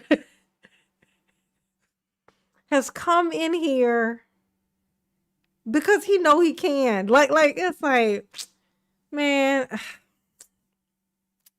yeah, these powerful people is about to get this. Man, let me just go in here and get this. I got this. I can do this. Let me walk up in here and just change all this shit. You know what I'm saying? To know your brain so well. Like, this man knew. He like, oh yeah, I know what to do here. I got this. Oh no, you ain't gotta pay me nothing. It's cool. I'm just $1 million lawyer that's just here, just you know what? No, I got it. Don't worry about it. Put your money away. Matters is literally uncontested by every medical expert. Uncontested, undisputed. There is no evidence that John was hit by a car. None. How much more reasonable doubt could there be? This case should be over right now. Damn. Done. Because there was He said, y'all wasting my time. collision. So given all that, how did Karen Reed end up sitting here? Why is she even here? Yeah, why is she in here? that chair? Why is she in this courtroom? Why is she having to deal with this There bullshit? is a reason for that. And it's a reason they don't want to tell you, and it's a reality they don't want to admit to. What's that? The reason we're here is because the system, the very system that was meant to protect her, that was meant to protect all of us, that system has failed Oh, badly. damn, that's fucked up. They try to do you wrong, girl. They try to do you wrong, girl. Them hating ass bastards. They gonna get that. You gonna get the last laugh, though, girl. You gonna get the last laugh. Oh yeah, they definitely did. They trying to cover up for their little friend.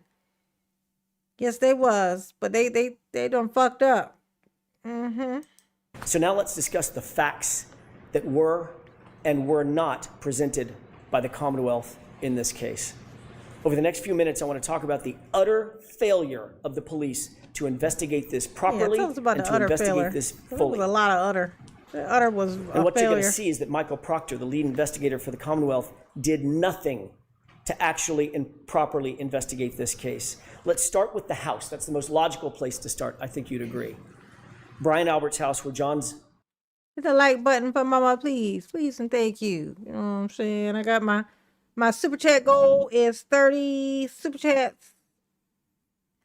And I am sitting at a whopping number 5. You know what I'm saying? We're trying to, that's a pretty big goal, especially for such a small live chat. You know what I'm saying?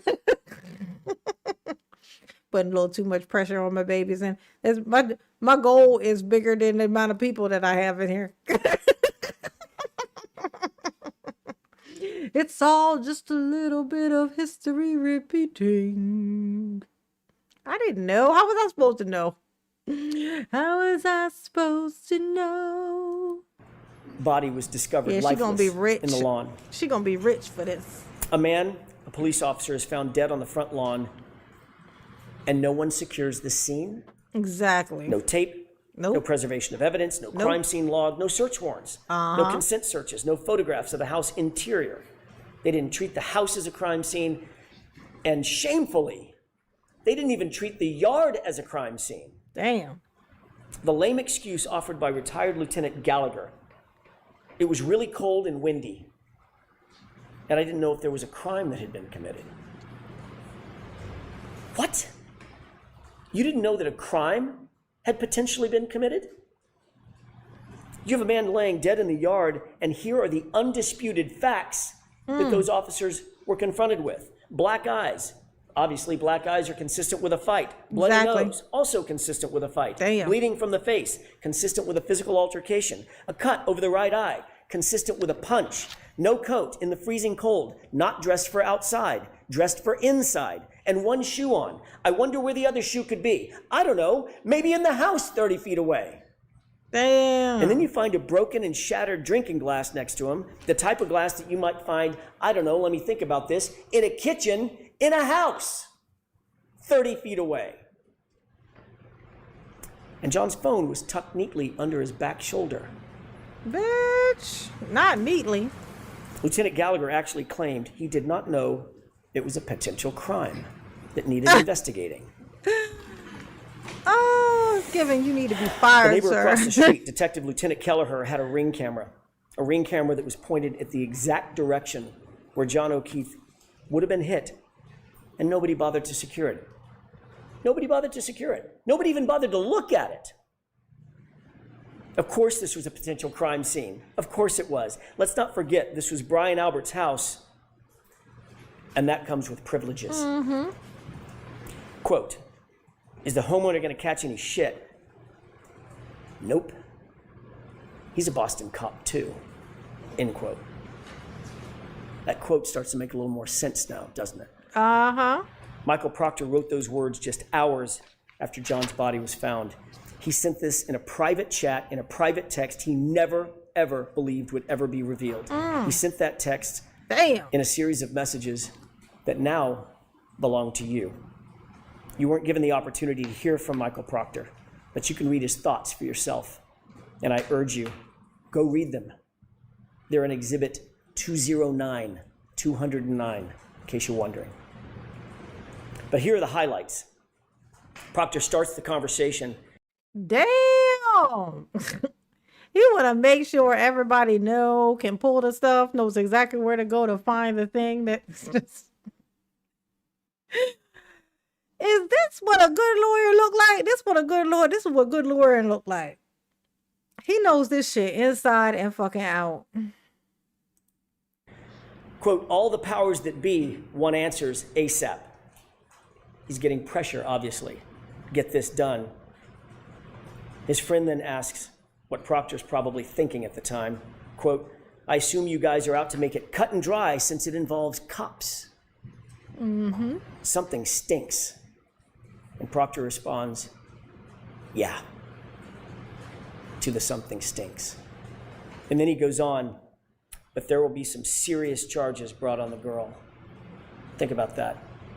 Hours into this investigation, there will be some serious charges brought on the girl. She's a whack job cunt. Yeah, she's a babe. Weird Fall River accent, though. No ass. No ass bitch. She's got a leaky balloon knot. Leaks poo. 0 chance she skates. She's fucked. Wow. So proud to frame the shit out of somebody. They're so proud of themselves. Oh my God. Chair, anybody?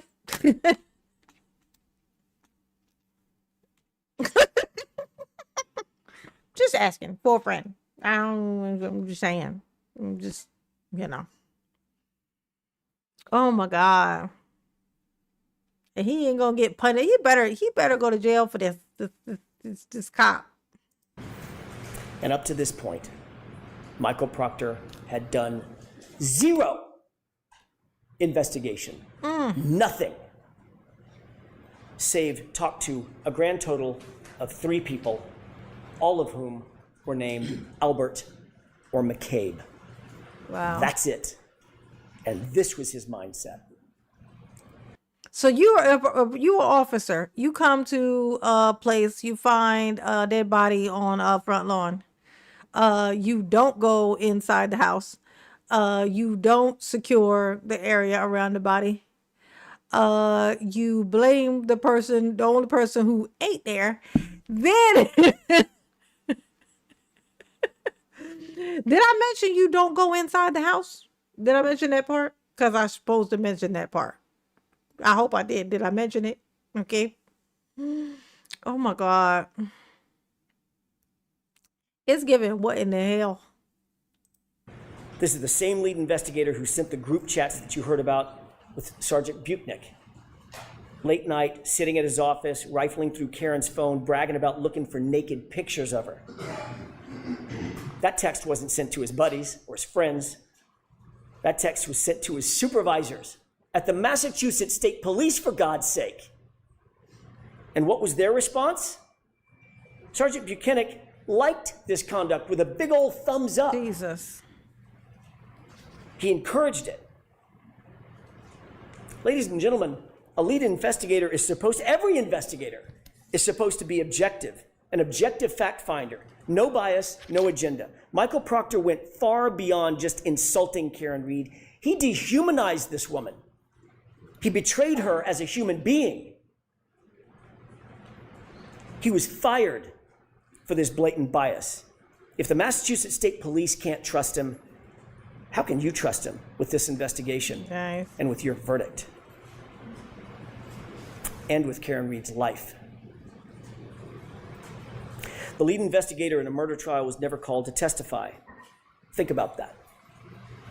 That should stop you in your tracks. Wouldn't you want to hear from Michael Proctor? Wouldn't you want to hear from the lead investigator in the case? Don't you have questions? The Commonwealth did not present their own lead investigator to the jury, the very jury who is charged with judging the investigation. Michael Proctor clearly is radioactive, and the Commonwealth stayed away from it. Michael Proctor is no longer a Massachusetts State Police officer. Damn. He wasn't transferred. He didn't go on sabbatical. He didn't retire. He didn't resign. He was fired. He was terminated for cause. The Massachusetts State Police investigated him, found him guilty of dishonorable conduct, not just for those text messages, folks, for sharing confidential information with witnesses, and for bias. Not just any bias. Bias in this case. Fired. This is the man who touched every single piece of important evidence in this case. All the evidence that was brought before you in this trial went through his hands one way or another. The shirts, the shards. Remember that when Mr. Brennan gets up and gives his closing argument. The shirts, the shards, all in Michael Proctor's possession. Mr. Brennan and the Commonwealth, I think, have pinned their hopes on some microscopic pieces of, or close to microscopic pieces of plastic that were claimed to have been scraped from the hoodie several months after the fact.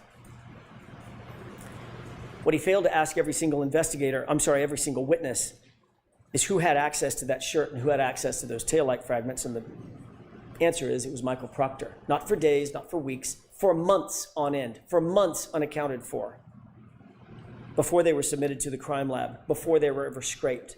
Just go look at the chain of custody documents. You've got them. Why didn't Michael Proctor give those clothes to Maureen Hartnett with the crime lab when she was at Canton PD just days after the fact to receive those Solo cups? Remember that? Just a few days later, she was there. She drove up. She did the driving to take the Solo cups in the grocery bag, which has a ridiculous aspect to it in and of itself as well. Why not just give her the shirts as well? Give her the taillight fragments if any were found at that point. Why hold on to them? What could possibly be a reason?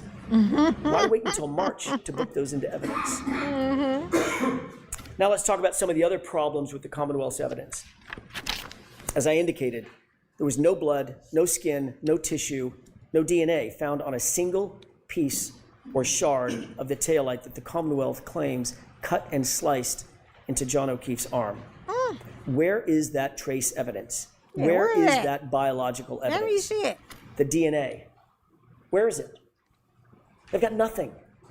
Not a single piece that the Commonwealth wants you to believe cut up John's arm. How is that possible? It's not possible.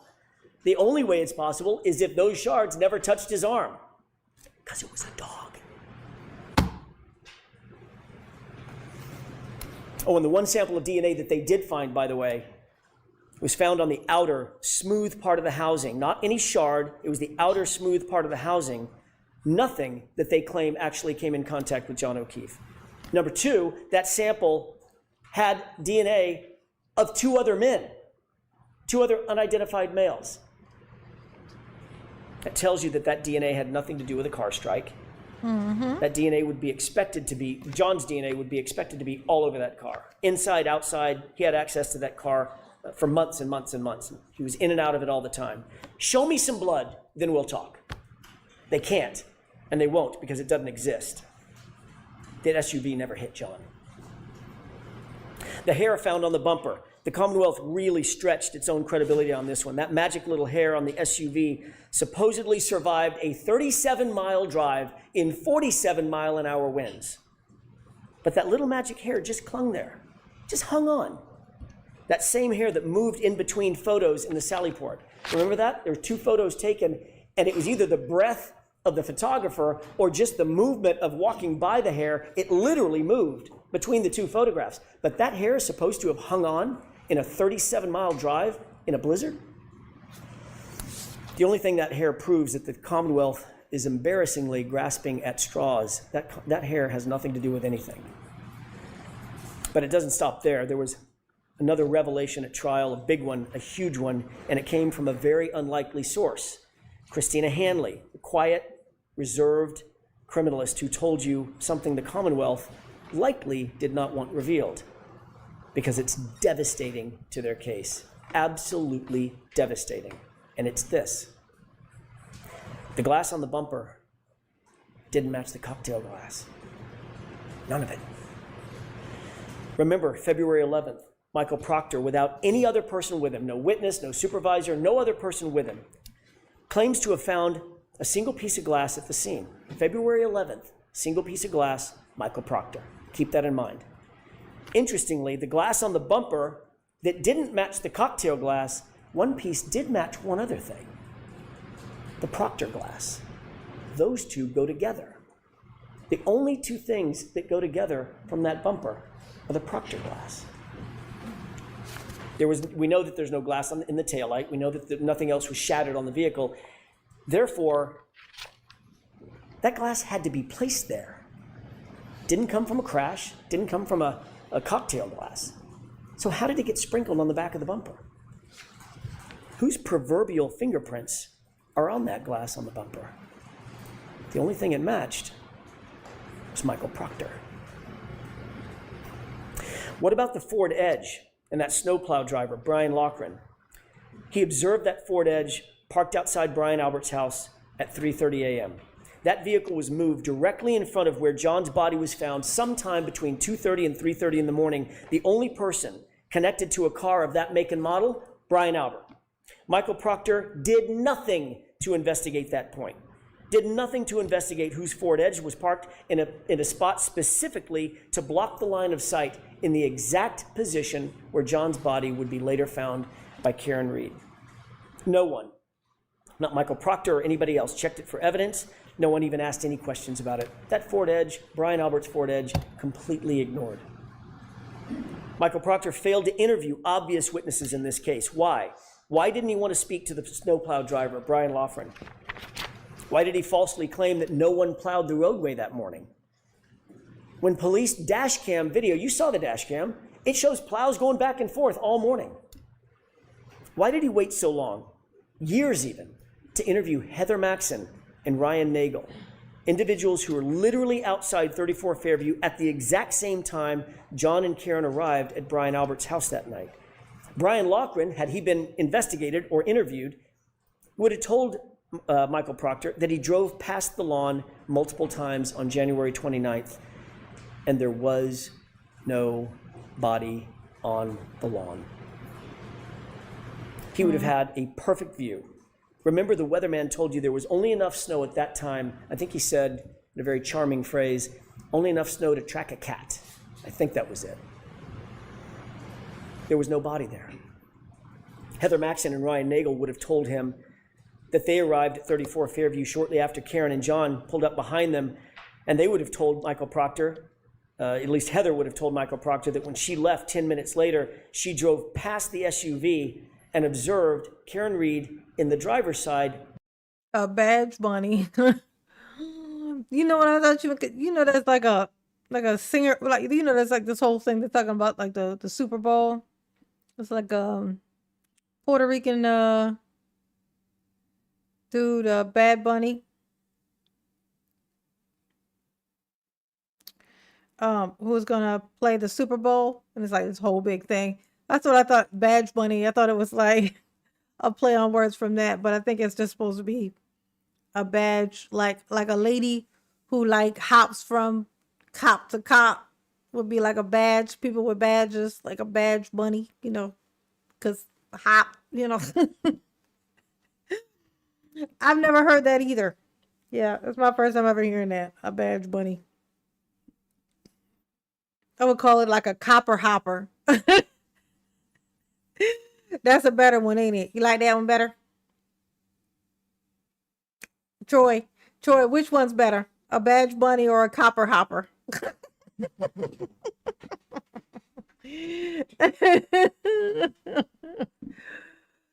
Oh. Mm-hmm. Dome light on, passenger seat empty. So where was John? He wasn't outside, wasn't sitting down, wasn't laying down. There's only one place he could be. We could all say it together if you could talk with me. He was in the house. In the basement. It was in the basement. Someone was in the basement. Definitely in that basement. Michael Proctor did not want to have those answers. He did not want to have to disclose those answers. He didn't want the truth. The Commonwealth has presented a shred of evidence of when Karen Reed consumed her last drink that night. Think about that. That's critical information that the Commonwealth has to prove beyond a reasonable doubt and to a moral certainty. They have to prove when her last drink was that night. Damn. They have to prove it. We don't have to prove or disprove anything. Yeah. Every single witness Yeah, who was because for them asked to say she's drunk. and who had an opportunity to observe Karen that night said the same thing. She wasn't drunk. She wasn't stumbling. She wasn't Look at slurring that. her words. Ain't that something? She was, in the words of Miss Kolakithis, completely normal. Even Jennifer McCabe, grudgingly, had to admit that fact. It's on video. Instead, they used Yuri Buchanan to try to come into court and count sips of alcohol, which he admittedly got wrong. Ah, damn. Oh my God. This is just insulting. Damn. You know what this shows, if nothing else? It shows that these particular police officers are very bad at their job. Okay? It's one thing, it's hard to solve a crime. You know what I'm saying? But if you're gonna frame somebody, I mean, it's like they didn't even try. It's like they didn't even try. They didn't care that anything made sense. They didn't think it needed to make sense. They just thought they literally were just counting on. It's like the equivalent of nepotism. Like, you know, you don't think that you really have to. You don't have to be held to the same standard because you get special treatment because you already have an in. It's like they don't even feel like that they need to thoroughly frame her. You know. Well, we're police officers, so. I mean, we're going to be pretty protected, so we can half-ass it. We could just half-ass it, you know?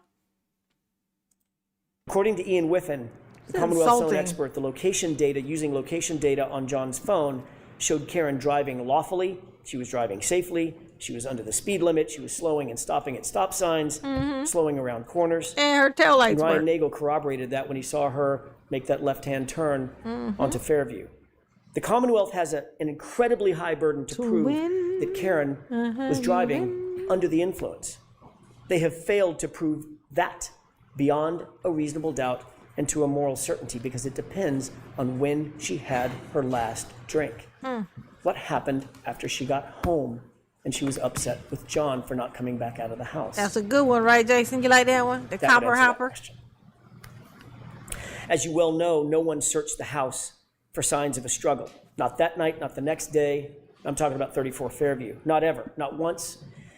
Not with a warrant, not with consent. They never went into the basement, the stairwells. They didn't look at the walls. They didn't look in the garage. Nothing was ever examined. Nothing was checked for blood. Nothing was checked for DNA. They didn't look for alleged or ridged surface. Zero. You'll remember how surprised Jennifer McCabe was to recall that there was a garage door even on the house. Except this was her sister's house. She's been going to that house since she was 5. She's seen that house. She's been in and out of that house hundreds of times, maybe thousands of times. She's been going to that house her entire life, and yet she acted surprised when I asked her about it. Remember Jennifer McCabe's answer when I asked her whether there was a door at the garage? I was asking her about the front door, the side door, and the garage door, and her answer was, oh, actually there is a garage door right there. Investigators never opened that door. Let's change the scenario. What if it wasn't the house of a Boston cop? What if it wasn't the house of Brian Albert? We can be certain that investigators would have torn that house apart to get answers about why a fellow police officer was laying dead on the homeowner's lawn. You can betcha. But because this was Brian Albert's house, a Boston cop, nope. And because he was a fellow cop, an insider, they didn't even open the door. That is not justice, folks. That's just pure favoritism. Not the Each of these favoritism. facts is more than a question mark. They're failures of duty. They're blank spots on a map where justice is supposed to live. And every single one is a reason why you cannot convict Karen Read. Reasonable doubt abounds. If the Commonwealth failed to investigate every reasonable alternative, how dare they come in here and ask you for a verdict? They didn't investigate the case fully, and yet they're asking you to take the easy road and do their job for them. That's what they're asking for. That's all they want. Just These come facts on. do not represent on. reasonable doubt. Nothing does. Come Every on. one of these facts that you're seeing that we're talking about represents reasonable doubt. Do it. Everyone. The police and the prosecution are in a position to take people's liberty. It's the most dire and consequential act a civilized government can take against one of its citizens. Their obligation is not just to try to get it right. They have to convince you to the highest degree of certainty known in human affairs. They have to do it all, every bit of it, beyond any and all reasonable doubt. And they have not done that here. And how about the homeowner himself? The host, the first responder, the Boston cop, Brian Albert, who was sparring and practice fighting with Brian Higgins just minutes before John O'Keefe appeared at his house, 34 Fairview. Brian Albert, who was watching Chloe that night, the German Shepherd. Brian Albert, whose phone and his wife's phone were never secured. Brian Albert, who never came out of the house. But that doesn't mean he wasn't awake. It doesn't mean that he wasn't on his phone. Think about this. Jennifer McCabe claimed that her sister and Brian Albert both slept through this complete chaos right outside their bedroom window. But Jennifer McCabe's phone records tell a different story, and they Ooh. tell the truth. Oh, damn. She What'd they spoke say? with them for the better part of a minute, 38 seconds to be detailed about it, at 5:07 a.m. And then she lied about that call. Remember that? What was the reason for that call at 5:07? Was it panic? Was it a warning? We know that conversation took place at the precise time Karen left her house to go search for John, 5:07. Okay. We could answer those questions if we just had access to their phones. Brian Albert, Brian Higgins. But Michael Proctor wasn't interested in their phones. Not only did he not secure their phones, he never even asked. And what about Brian Albert's dog, Chloe? A dog with a history. A dog that is, quote, not good with strangers. Dr. Russell confirmed that John's patterned injuries were from a dog, just like the dog Brian Albert owned. And then Chloe just disappeared. Not there the next morning. None of the officers that you heard from said that there was a dog in the house. They didn't see her. She was just gone. And then ultimately gotten rid of altogether. Who gets rid of their family pet? Unless they had something to hide. Damn. Damn. This man, he misses nothing, honey. I'm going to tell you how she got off. Because he answered every single question. He left no stone unturned. Any question or thought of whatever this jury could possibly be thinking, well, he says it's so what about the dog? Everything, like he answered everything. Like, where was he? He wasn't in the basement. He was in the basement. Like that, you want to know where he could have been? In the basement. They had a basement. Just make sure you know there was a fucking basement in there. But the police, he never even bothered to go inside. These were dog scratches. Anybody want to know where the dog went? Guess what? He gave him away mysteriously. Who gets rid of their dog just randomly like that? That's suspicious. Like, he answering everything, bro. Yeah, she got so lucky. She really did. She really did. And she's going to get paid. Sammy, she about to get paid, honey. She going to own this courthouse. This going to be her courthouse. And when she gets the courthouse that she going to win, when she get it, she going to name it after this man. Okay, she going to name it Alan Jackson Courthouse. That's what she gonna call it, okay?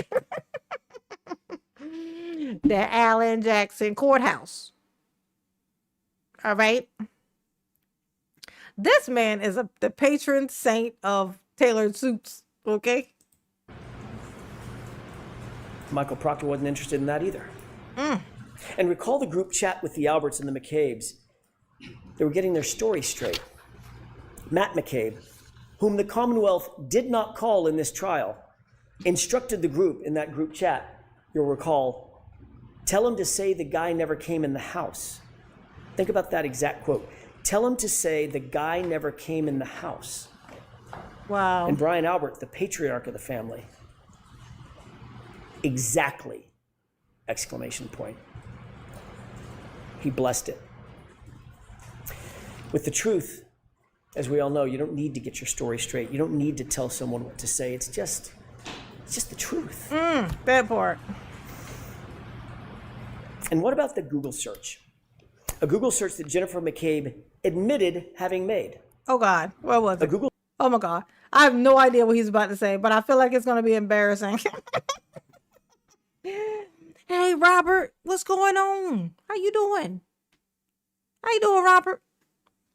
He is about to tell about a Google search. Jesus, what is she? Let me guess what the Google search was. What do you do if there's a person who died and you did it, and then now they're in your basement and you got to figure out how to get rid of them and blame somebody else for what had happened? Tell me that's not what she Googled. Something's telling me that that's exactly what she Googled. Google search that was time-stamped by Celebrite at 2:27 a.m. A Google search that read, Hoslong to die in cold. It is uncontested and undisputed that search was deleted. Bitch. Oh my God. Like how long it'll take you to die in the snow, basically. If the 2:27 a.m. timestamp is not true, why does Jennifer McCabe have to lie about it? Why delete it? If the 2:27 a.m. timestamp is not true, why create a false story about Karen screaming Google hypothermia? Yeah, come on. That's just a fabrication. That's just a made-up fact. Craziness. And by the way, if someone does tell you Google hypothermia, why would you Google how long it takes to die in cold? Wouldn't you just Google hypothermia? Yeah. Yeah, why don't you just put his whole name? How long is it gonna take James or John O'Keefe to die in my front in the front of my house on the snow after my boyfriend or husband or whatever done hit him in the face and knocked him over and then he banged his head and died? How long does it take for him to die out there? Oh my God. Oh my God. Jesus. Jennifer McCabe enlisted Kerry Roberts to help shift the blame to Karen. Why go to that much effort unless you're trying to cover for something? Mm-hmm. Keep in mind the entire foundation, entire foundation of her claim that Karen said Google hypothermia is this fantasy about Karen screaming it at the location, at the scene. That's her entire excuse. Mm-hmm. But that story went completely off the rails when Kerry Roberts admitted that she perjured herself to back up Jennifer McCabe's false story. What damn? That was a dramatic moment in court. It's an admission of perjury, and you don't see that very often in a courtroom. Mm-mm. That tells you everything you need to know about the character and quality of the prosecution's case and their witnesses. Lying and perjury and admitting to it. A fundamental tenet of any investigation is to ensure that witnesses are independent and not influenced by other witnesses. You start by separating the witnesses. Michael Proctor did none of that in this case, and we see the results. Think back to Jennifer McCabe's own text messages with Kerry Roberts. About Kerry Roberts, not with Kerry Roberts, notably.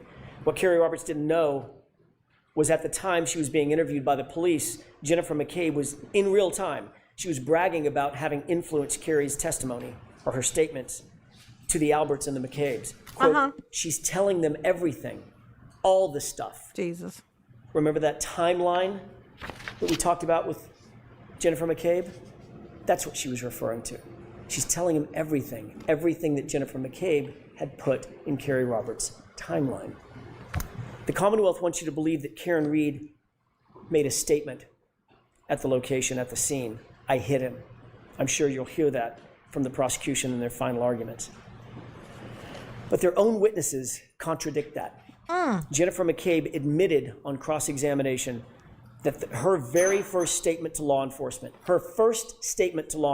confirmed that Karen didn't say anything. She asked, could I have hit him? Did I hit him? Is he dead?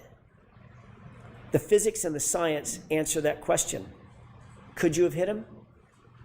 No, you couldn't have. Sergeant Buchanan also testified that the only statements Karen Read made at the scene, according to his conversations with the first responders, was, could I have hit him? Did I hit him? It wasn't a confession. It was confusion. Damn. And Dr. Russell explained that confusion. She told you why Karen Read or anybody in that position might ask those questions. She was suffering from extreme grief reaction, which according to the evidence can last for years. Even her medical records confirm that diagnosis. It's common to ask those questions in grief. It's common to ask those types of questions in shock. You're trying to make sense out of the nonsensical in the moment. And the Commonwealth has tried to twist those words into a confession. There is no evidence that any officer at the scene ever heard Karen Read say, I hit him. Not a single police officer at the scene came in to support the Commonwealth's claim. It's not on video, it's not on audio, it's not in a single police report, it's not in a single EMT or EMS report. Nowhere. The fact is, Karen never said, I hit him. You saw the video, multiple officers were right there. She simply never said it. What did Jennifer McCabe do and not do when she got to 34 Fairview? She would have you believe, I want to set the scene for you, that she's confronted out of the blue with John O'Keefe's lifeless body. Her friend, John O'Keefe. Okay. He's bruised and battered. He's bleeding. His eyelid is cut. His nose is bleeding. Karen is screaming at the top of her lungs. Carrie is screaming back to Karen, shut up! Both women begin crying. Both women are giving CPR. There's chaos everywhere. It's building in the yard, just feet from Brian Albert's house, Brian Albert's window. Jennifer calls her sister at 6:07. With all this chaos going on, no answer. Jennifer calls her sister at 6:08. With all this chaos and bedlam going on, still no answer. No lights come on in the house. In the midst of all this screaming and this chaos, Brian Albert doesn't come outside. Nicole Albert doesn't come outside during this maelstrom. And yet, Jennifer McCabe never goes inside to check on her sister. There's literally no signs of life inside the house. And Jennifer McCabe doesn't take a step inside that house to check on her family. Why is that? Does that make any sense? Everyone would sprint inside the house to make sure that there's no one in there that was hurt or injured or, God forbid, dead. Everyone would do that. But not Jennifer McCabe. The only way that makes sense is if Jennifer McCabe already knew that Brian and Nicole were just fine. That's the only reasonable explanation. And the only way she would know that they were fine is if she knew what happened. But Michael Proctor never explored this incredibly suspicious behavior. Don't you have questions? This would give anyone I have questions, sir. reasonable doubt. And don't you have questions also about Brian Higgins? Michael Proctor certainly didn't. Higgins had been sending flirtatious and romantic texts to John's girlfriend, Karen Reed. You'll remember I asked Sergeant Buchanan a simple question. Were those texts flirtatious in nature? He refused to answer that simple question. Do you remember that? Quote, I'm not comfortable putting a label on that, end quote. We read the texts. It's not a secret. Of course they were flirtatious. Of course they were romantic in nature. The reason he refused to answer that simple question is telling. It's because these flirtatious texts establish a motive for Brian Higgins. Sergeant Buchanan could not bring himself to tell the truth. His bias was on full display. He was covering for another cop. Investigators also ignored Higgins' suspicious late-night visit to the Canton Police Department. That was after a night of drinking, by the way. Why didn't they investigate this? What was so important that Higgins needed to go to the police station at that time, 1:30 in the morning, while drunk, by the way? Why weren't they interested in those facts?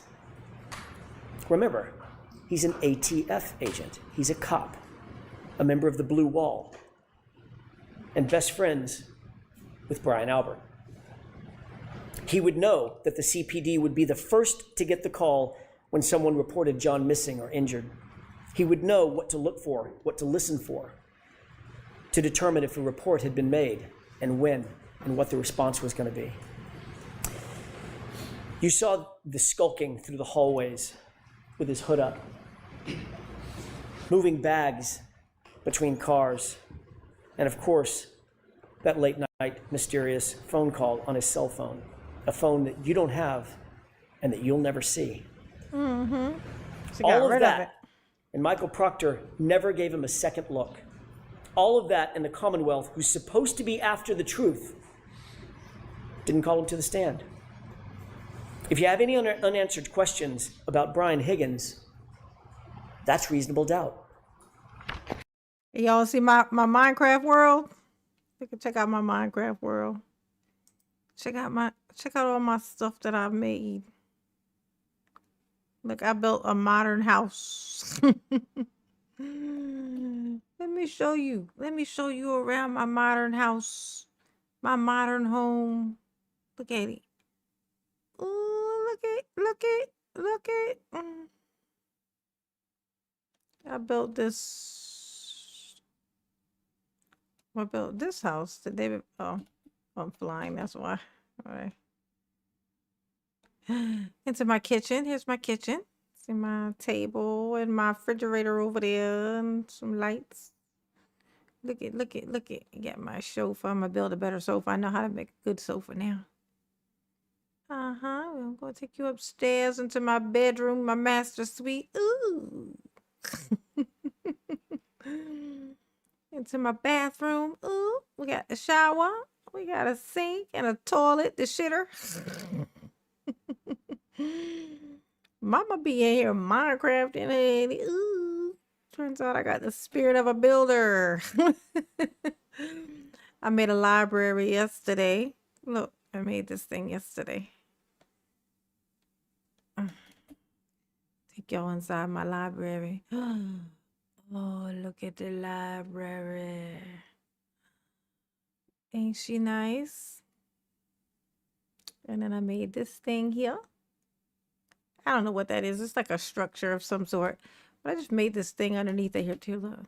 Got this weird thingamabob in here. I don't know. This is just pointless shit right here. This for no fucking reason at all. I'm gonna show you this one more thing, and then we get back to what we're doing. Let me show you. Let me show you.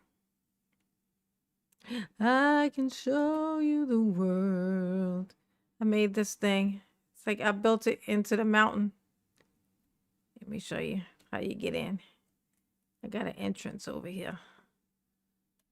Whee!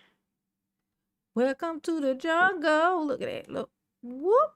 Let me in. And go downstairs. We got us a little sitting room here. And this is the big main room. Look at it. Isn't it glorious? I cleared a mountain out for this. All red glass. Look at this. Look, check this out. Let me go in here. This was a cave. This was just cave and raggedy stuff. And I built all this and made this. This is, you know what I'm saying? My stuff. My thug thizzle. Ain't she cute? Ooh. Going back upstairs. And I'm in creative mode so I can fly. I can fly. I can fly. I can fly. I just cleared out this piece of land right here. That's what I'll be working on a little later. I'll be building something else. This little plot, I cleared it all out. And this is my old stuff. I made this before. Look at that. Look at what I made. Woo. Oh. Made a little entrance so I can get out the side of it. Cool, right? I got a little cabin over here, a little brick house. I just wanted to make a house out of brick. Boredom. Look at that. I did this. I did a good job. I like it. This is what mama do. This is what mama be doing when she gets all stressed out. I get stressed out, I do this. Isn't it amazing? Isn't it amazing? Look. Whoop. I got a glass thing inside next to a building. This is for no reason at all. Just random as hell. Okay. All right. The police didn't interview Brian Higgins on January 29th, 2022, but he was at the police station, as we've just seen. You heard evidence that Higgins and Chief of Police Kenny Berkowitz, also good friends, were in the Sallyport together with the SUV for a, quote, wildly long time. Kelly Dever, another Boston cop, told you that. She also told law enforcement agents that she found it, quote, weird that Higgins could have access to that very sensitive evidence, the SUV. Folks, there is never a situation in which a witness, a potential suspect even, should be given access to the evidence in a case. Yeah, But that's exactly definitely what not. happened here. That's weird Higgins as was given shit. unfettered access to that SUV and its taillight nearly immediately, according to Kelly Devers' statement to law enforcement. And it was at that exact time, the exact moments that Higgins would be in that Sallyport, that the 42 minutes of the Sallyport video is just missing. It's just Isn't gone. that a Vanished. coincidence? That is so coincidental. Well, that's convenient. It is. Now put Sheer in luck, context the condition I'm sure. of that taillight when it was actually seized in Dighton. It was cracked, but not completely damaged. I ask you to compare and contrast Officer Kelly Dever, her attitude, her demeanor. That's all for you to judge. Her attitude, her demeanor, her truthfulness, her motives from the witness stand. Compare and contrast that to Sergeant Nick Barrows. Who's more believable? Officer Barrows is unattached to any of the players in this grand play directed by Michael Proctor. He's truly independent. And what did he tell you? Was the taillight, he was asked, was the taillight in this condition when Michael Proctor picked up that SUV at 412? His answer? Absolutely not. Absolutely not. It was cracked, but not completely damaged, not smashed out like that. So how did the taillight get cracked? How did it end up in the condition where it was cracked, as Officer Barrows saw it, but not completely damaged? A good Well, you don't old have to guess. fashioned framing. There's a video. Just watch. Oh, video. Nice.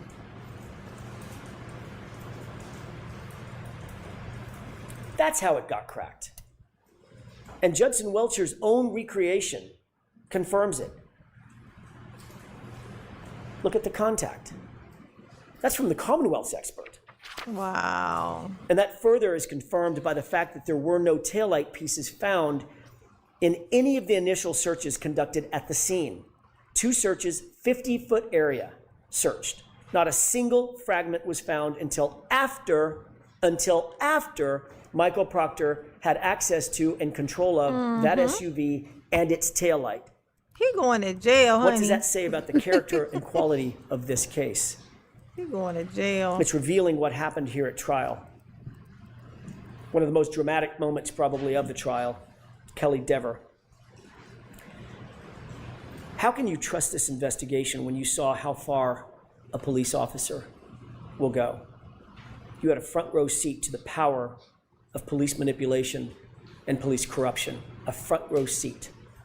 Kelly Dever was interviewed by a separate law enforcement agency, not a friendly department, not Boston Police Department, not Michael Proctor's MSP, a different independent agency.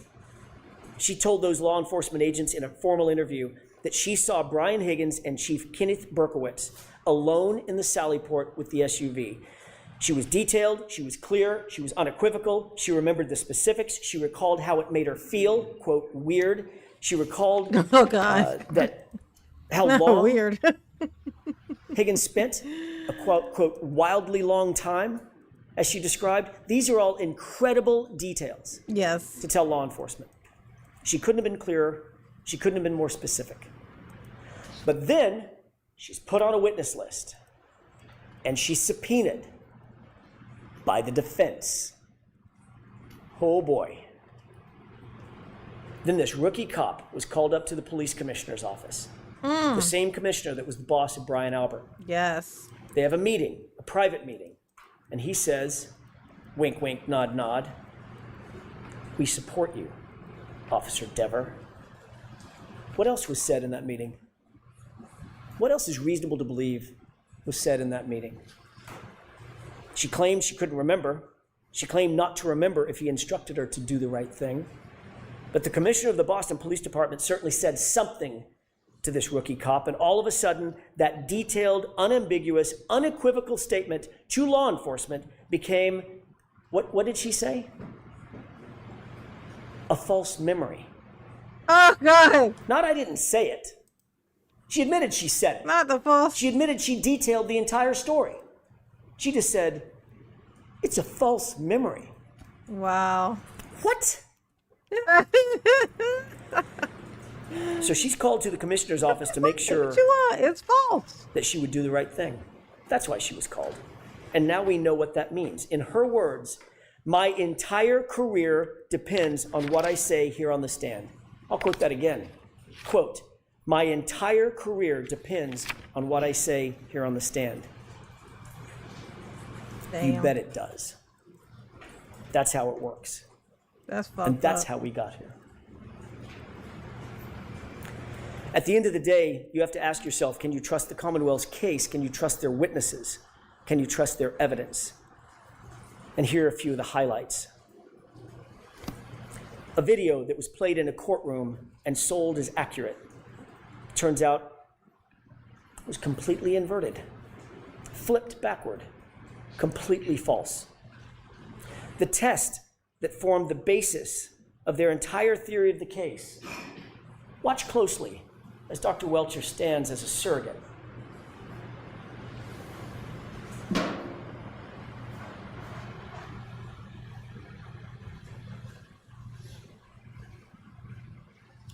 Is that a righteous test? Or is that a manipulation? Dr. Welcher tried to deceive and fool you by leaning into the car, manipulating the results of his own test. When the truth was revealed by Dr. Rentschler, the Commonwealth spent the next hour cross-examining him about how that test was meaningless. It actually didn't mean anything. Well, that's convenient now that we realize that it was a manipulated test, and it actually does mean nothing. It didn't represent the theory of the Commonwealth's case. That's what was suggested. That test does not represent the theory of the Commonwealth's case. Really? Then why was Dr. Welcher playing dress-up in John O'Keefe's clothes, or identical clothes to John O'Keefe, when he was holding a glass? Why was he holding the glass right behind the vehicle? And why was he standing with his right arm oriented to the right rear taillight if he wasn't trying to recreate the circumstance that is the Commonwealth's entire theory?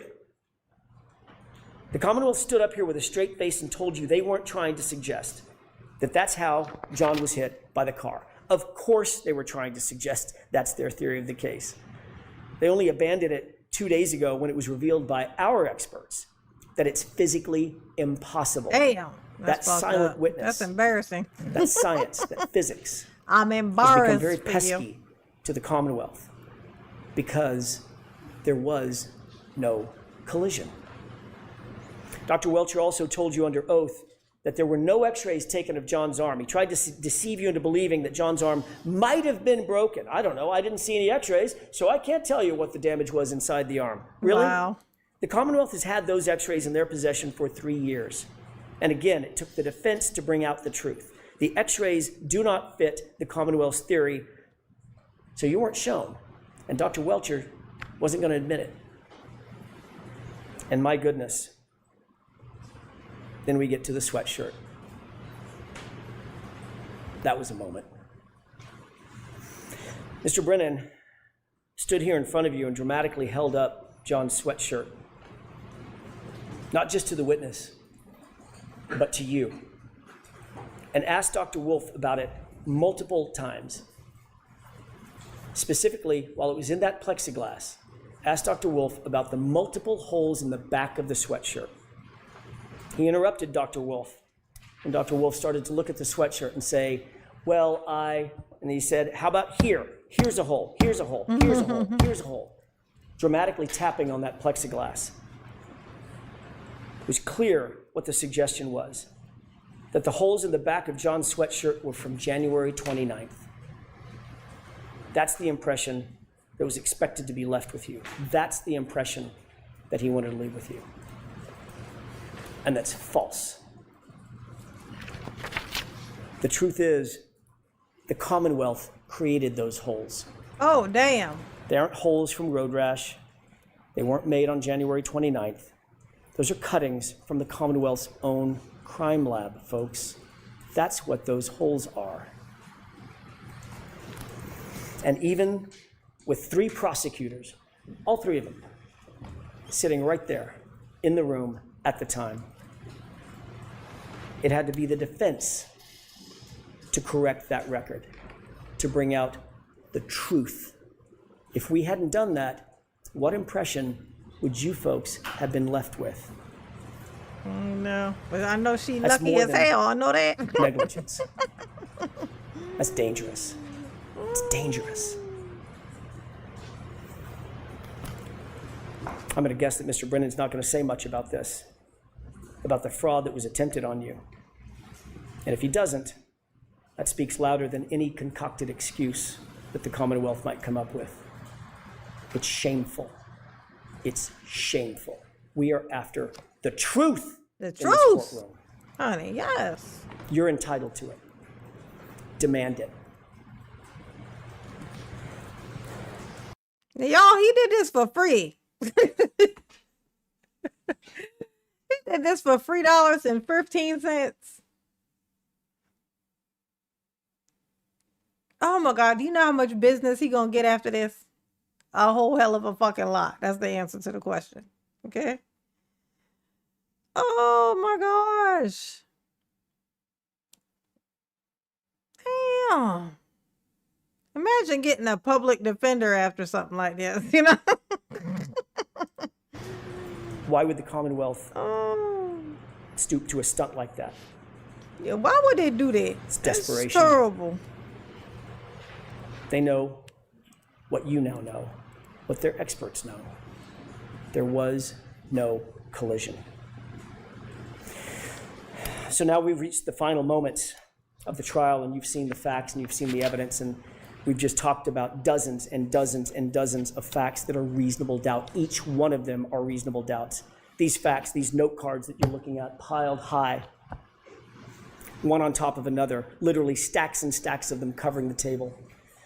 As you mentally sift through those cards, realize that every one of them is a massive hole in the night, Commonwealth's Sammy. case. Every single one of the note cards represents a hole in the Commonwealth's night, case. Sammy. If you're Thank holding you. mentally even one of those cards, you're holding reasonable better. doubt, folks. You're holding a not guilty verdict. Reasonable doubt is not a sliding scale. It's a wall. If the Commonwealth cannot get over every one of these dozens of walls, you have to acquit Karen Read. The truth is, Karen Read is not guilty. Not because of technicalities, but because the facts, the law, the science, the physics, the data, they all say so. They demand it. The Commonwealth does not have a theory about how John was hit by the car. They haven't even shown you that it's possible that he was hit by a car. Damn. And the reason they haven't is because it's not possible that he was hit by a car. There was no collision. Your job is not to do their job, their burden entirely. It's theirs.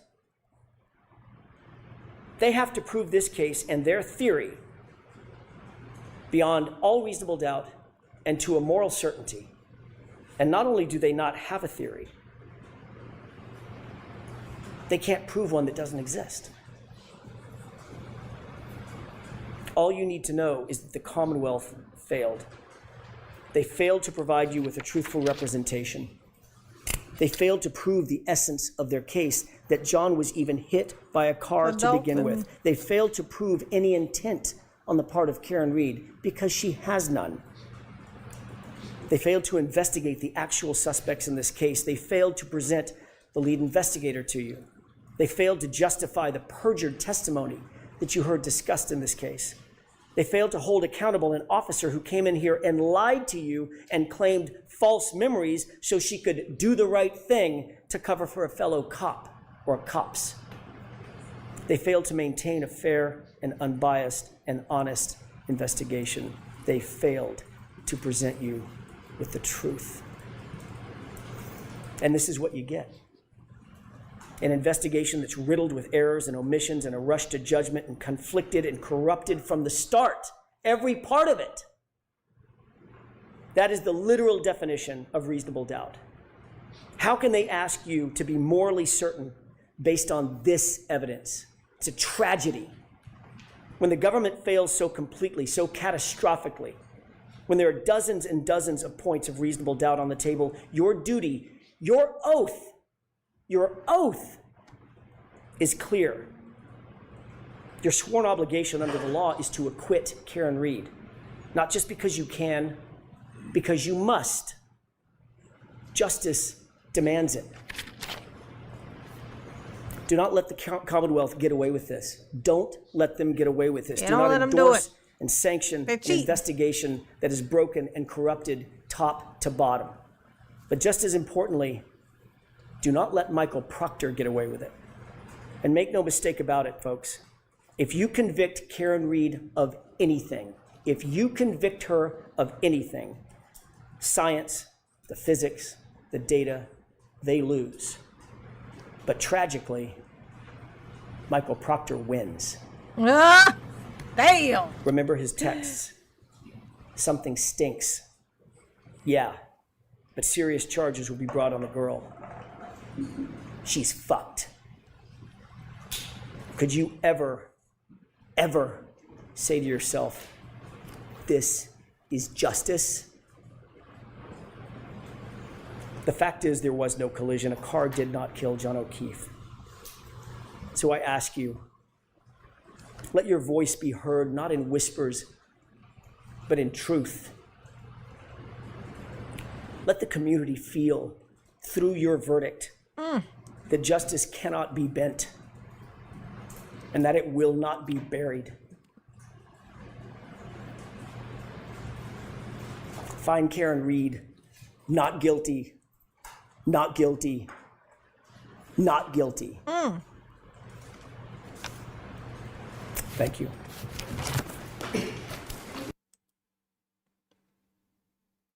You know they wanted to applaud. You know that, right? You know they wanted to be like, ah!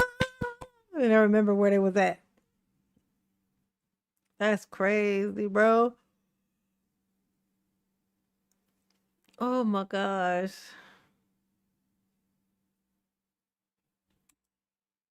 Triple Proctor, before we broke, we were discussing Sallyport video that you watched several weeks ago. I want to make sure I'm clear about this. You indicated that the video that you watched was proper in terms of orientation, but the timestamp on the bottom had been inverted, correct? Yes, that's the way it appeared. And you recall that being a yellow chyron underneath. To the best of, In other words, the font color. to the best of my memory, yes. Which of the Canton Police Department videos were you responsible for retrieving, if any? I did not retrieve any of them. So what I'm trying to ask is, and maybe I'm doing it inartfully, how did those Sallyport videos end up in the possession of the Commonwealth? What was the line of succession?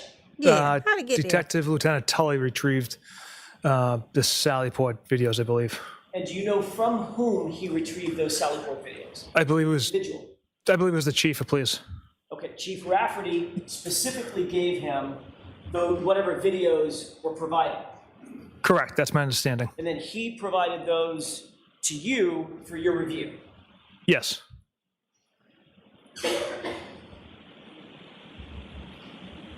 Oh, is that this guy? Is this the Brennan?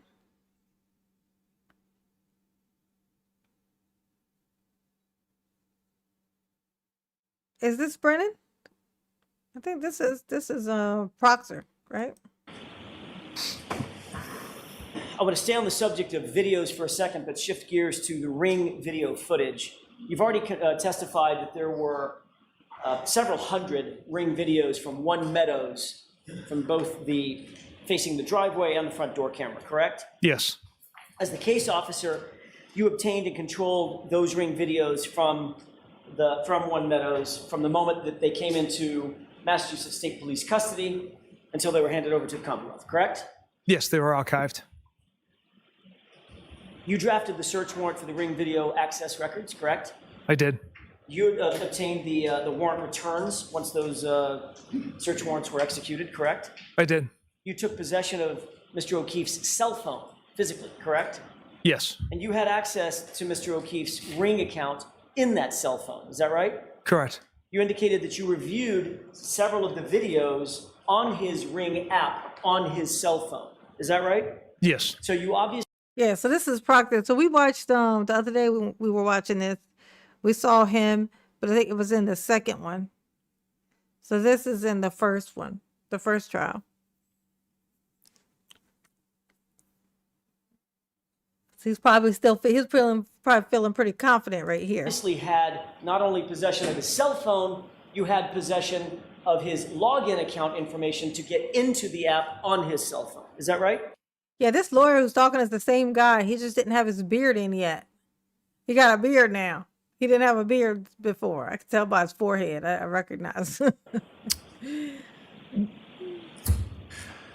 I don't believe we had the password. We had his email account associated with the Ring. Which means Yeah. some So way you- or another, you could get access to the Ring videos Correct. and watch those Ring videos on his app on the phone, Yes. which means you had full access to the app. You could keep videos, you could save for later, you could delete videos, you could do anything you wanted to within that app, correct? Yes, those are the capabilities within that app. Trooper Proctor, did you delete any of the Ring videos ever from John O'Keefe's phone? Absolutely not. Did you delete a video of Miss Reed arriving to One Meadows at approximately 12:41 a.m. on January 29th, 2022? Absolutely not. You will agree, Trooper Proctor, that the video of Miss Reed returning home from 34 Fairview at approximately 12:41 a.m. is not there. Correct.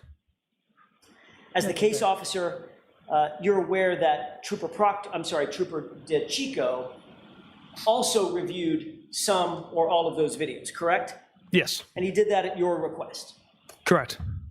He took notes of his review of those videos, correct? Yes. And then he provided those notes to you so that you could then memorialize those notes and your notes in a broader report that you then drafted in November of 2022, correct? From memory serves me, the report I wrote regarding the Ring camera was based off my observations Regarding. of the course. videos that I had watched. But you certainly did have, as you just indicated, you did accumulate his notes and review his notes as well as your own notes, correct? Best of my recollection, I wrote that report off of my notes. Did you actually, at any point before writing your report, did you note or did you review his notes? I can't recall. You asked him, he reviewed the videos at your directions, correct? At Yes. your direction, correct? Yes. And obviously he would have wanted to provide you whatever insights he had into his review of those videos. Otherwise, what's the point, right? Right. Correct. So when you reviewed his notes, did you see that they were on some sticky pads? You remember that? That sounds about right.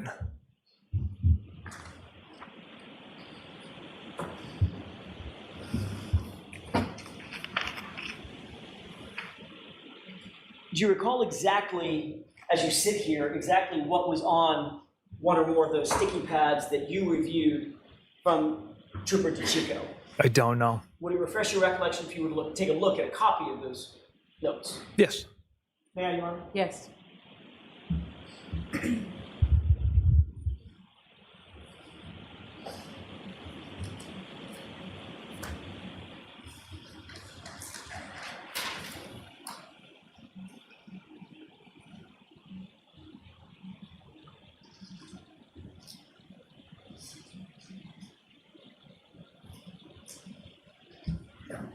May I approach? Yes. If you would mind taking a look at the top or the uppermost top note that's highlighted with a sticky note next to it.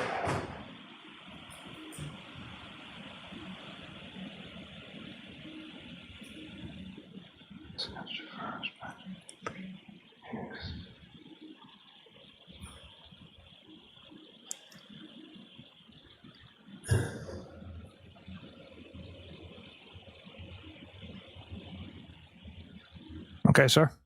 Thank you. May I approach? Yes.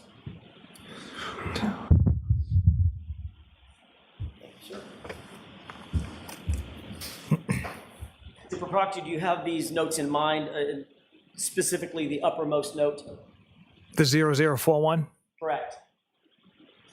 Yes. You reviewed this previously before you wrote your report, correct?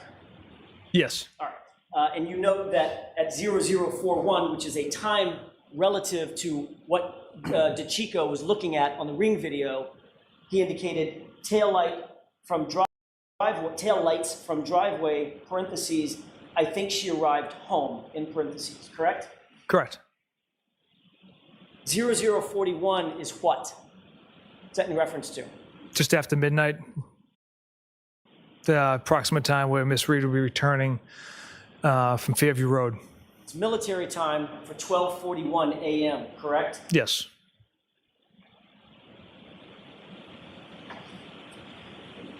You wrote a report on November, I'm sorry, I earlier said November, it's actually June 1, 2022, memorializing the times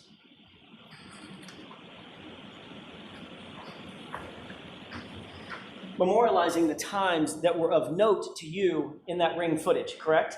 Yes.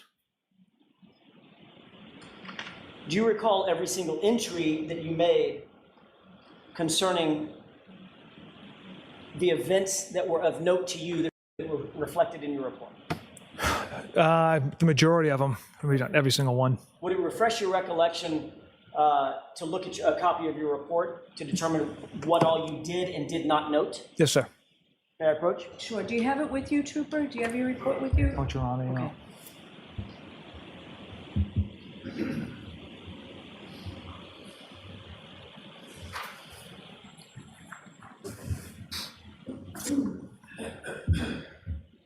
I'd ask you to review that report, especially as to page 2 and 3.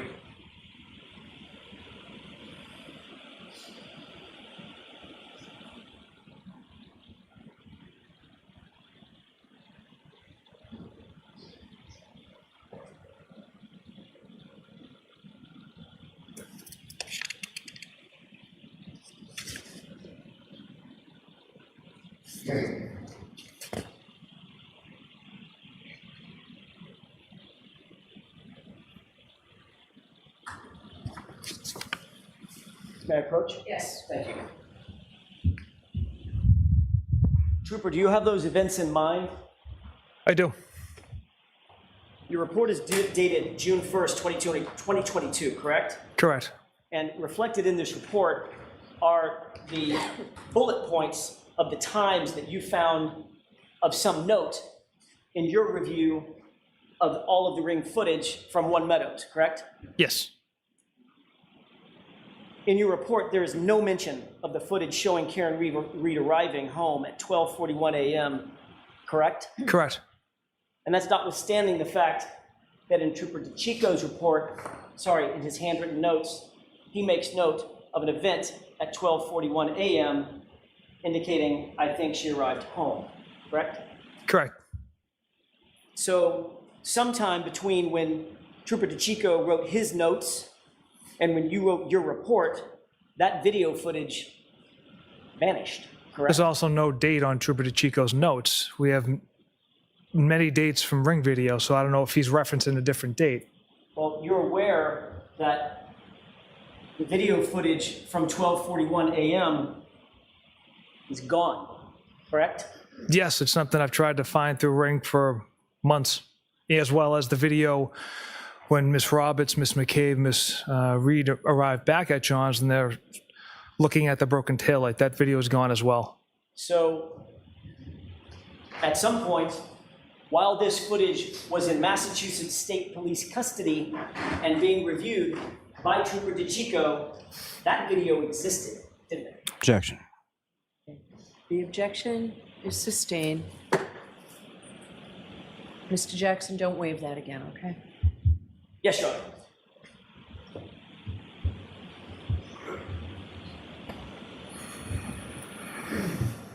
The fact is, notwithstanding Trooper DeChico's handwritten notes, there's no video of 12:41 on January 29th, is there? No, there isn't.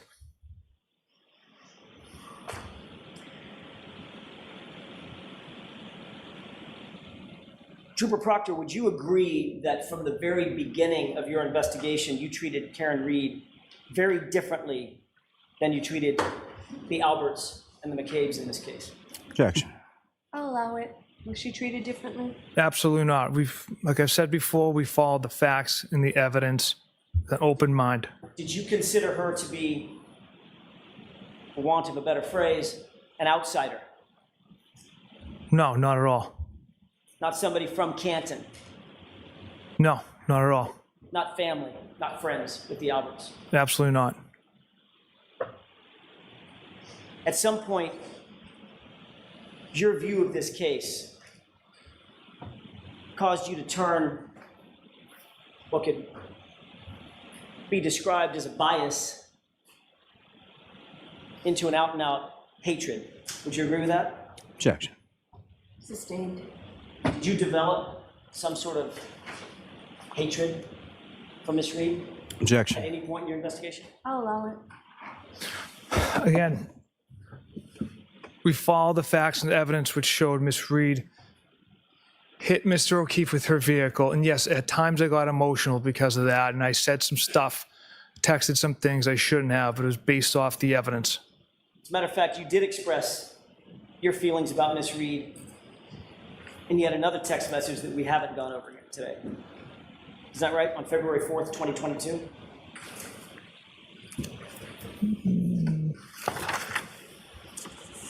Might as well turn to tab 10. Tab 10? It's either the bait stamp or the, This is your triple F, as in Foxtrot. Oh my God, y'all. And the bait stamp is 2526. I muted my microphone because my son went into the kitchen a little while ago. If y'all heard rattling. But when he started going in, when he went in there, he started rattling, whatever that was, it was like he was. So I muted my microphone. And then I forgot. Oh, Marilyn typing hello question mark made me question what's happening. Sorry about that. Yeah, my microphone was muted. Whoop.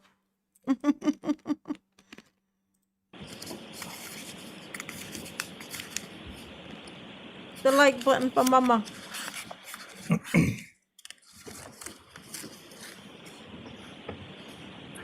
Yes, sir. You see an entry from Courtney Proctor, a text starting, "I didn't give my." Yes. Request permission to publish, Your Honor. Okay, he parked. yes. 2526, Mr. Bates.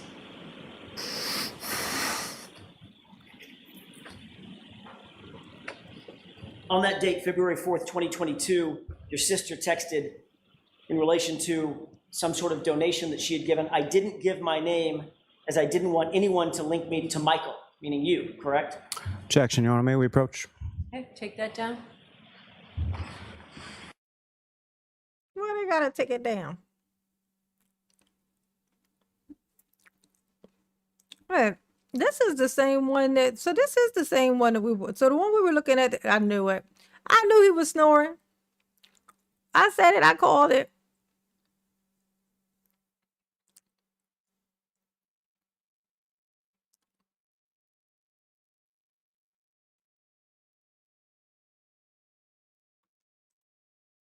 All right, Mr. Jackson, whenever you're ready. Thank you, Your Honor. Who did you come here today with, Mr. Higgins? Who did I travel to the courthouse with? Who did you meet here? An attorney, my attorney. Is there a reason that you felt compelled to bring an attorney with you for your testimony as a witness in a homicide investigation? Yeah, why you do that? Sustained. Trial, I should say. Sustained. You brought your attorney with you who's sitting right behind you, correct? That is not my attorney. Oh, I'm sorry, I thought you were his attorney. My mistake. Where is your attorney?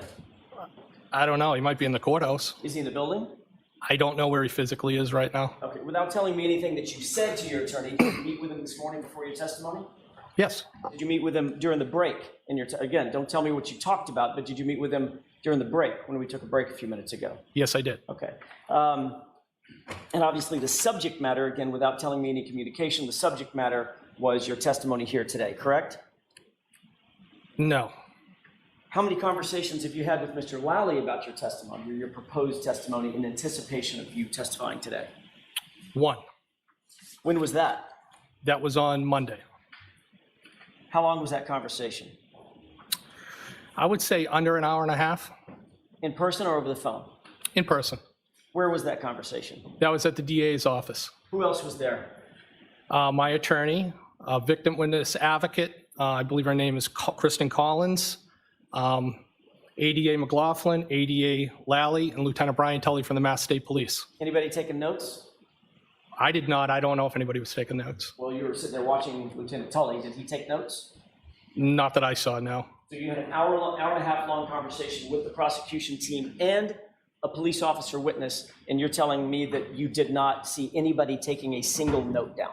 Is that right? That's correct. I did hand something to Lieutenant Tully, but he didn't take any notes in reference to what I handed him. What'd you hand him? I handed him a piece of mail that I got at my residence. Anything having to do with this case? Well, I believe so. Was that turned over to Mr. Lally? No, I turned it over to state police.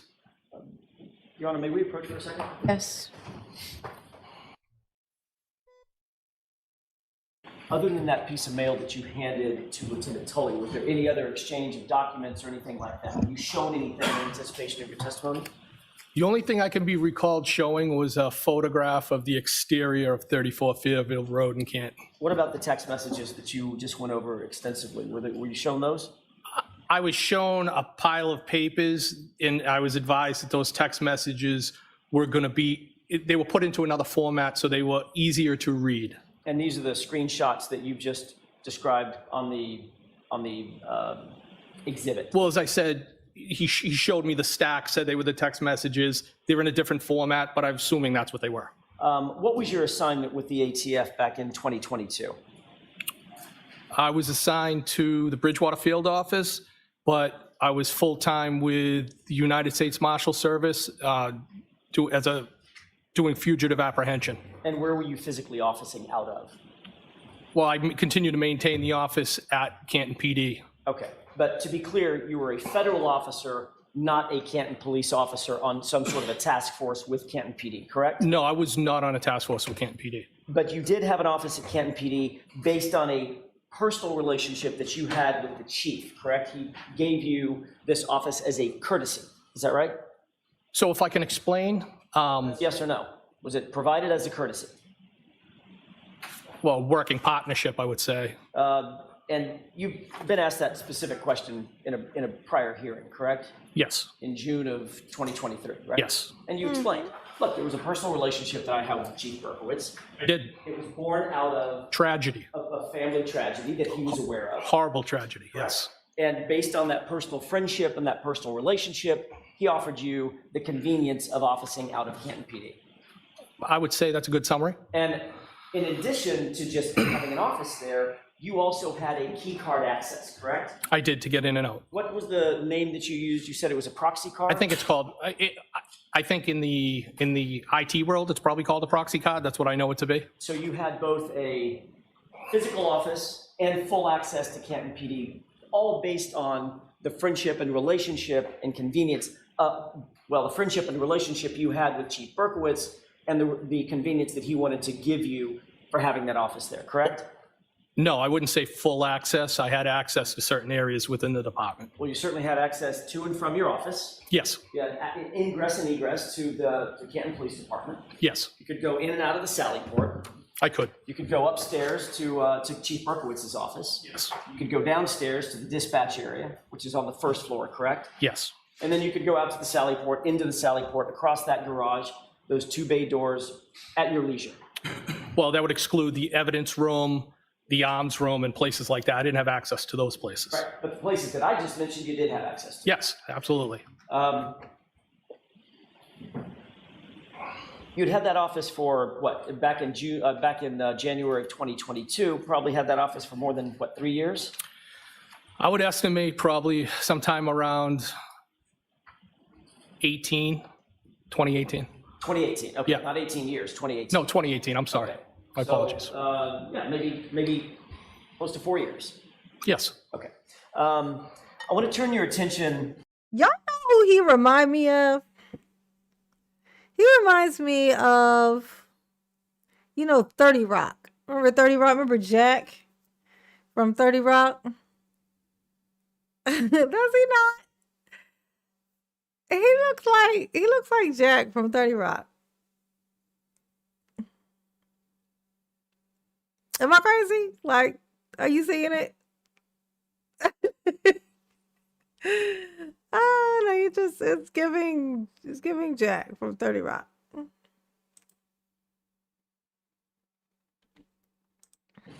Mr. Higgins, to January 28, January 29, 2022.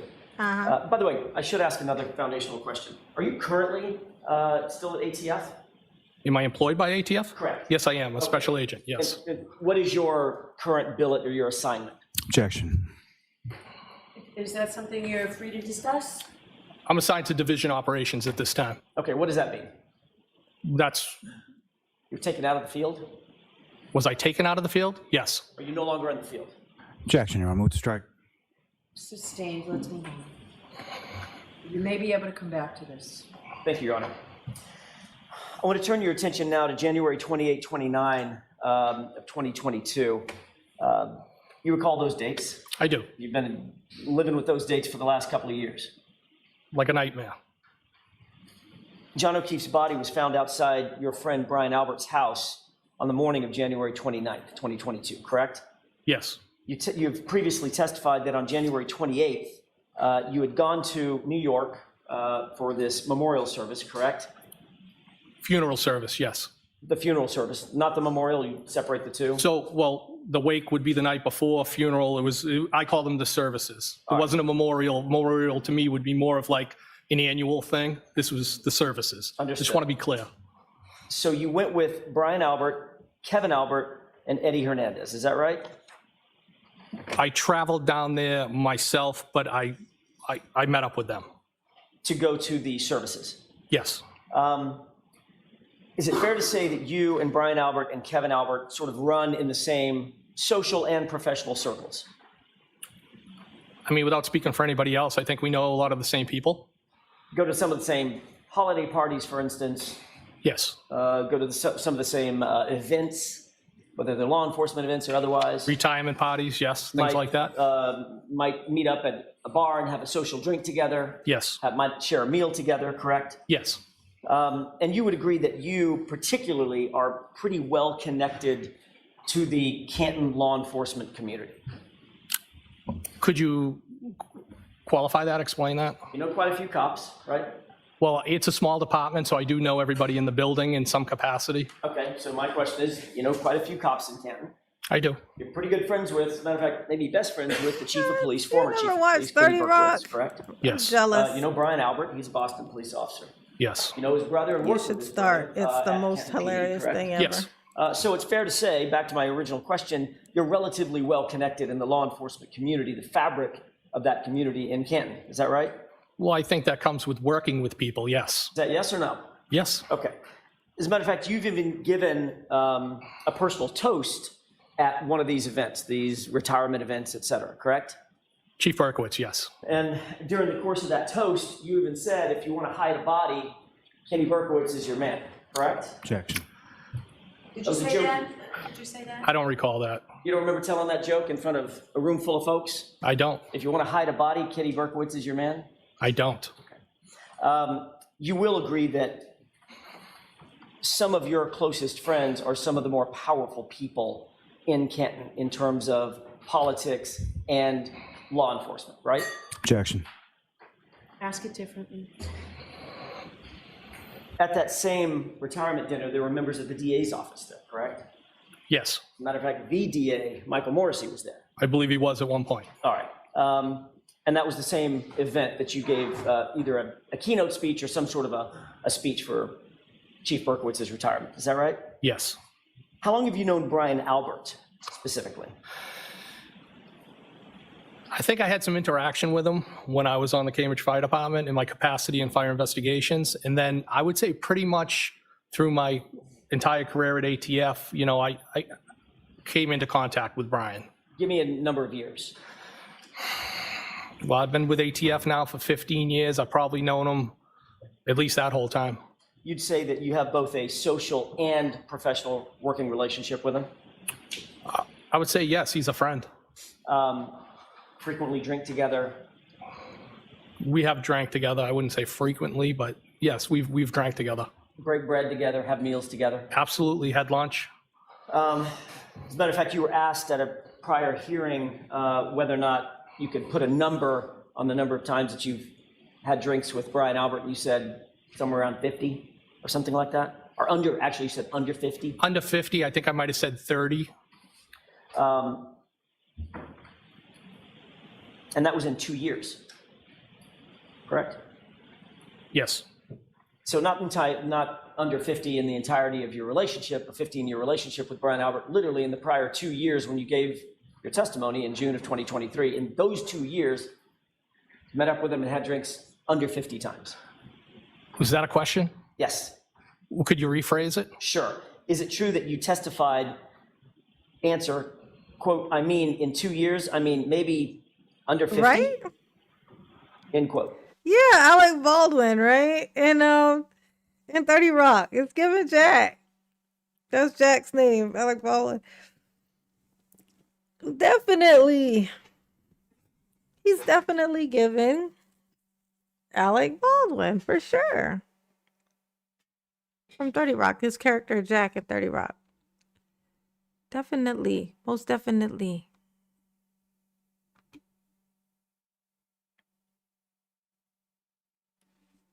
Jesus, the retrial was 1.5. Yeah, the fact that they even kept trying it, like, it's like, y'all see that y'all fucked up.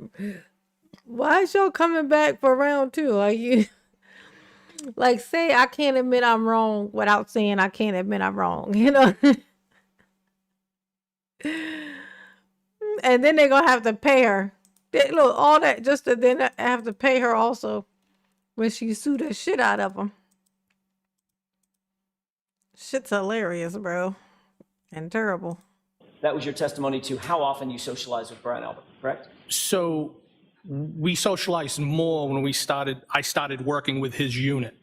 Okay, so my question is, well, I don't know the exact number, but yes, we socialized, absolutely. Okay. in relation to some sort of donation Let's see.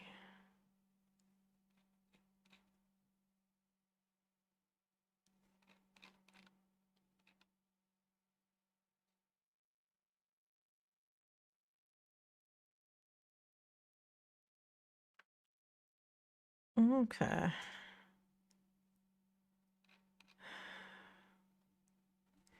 All right.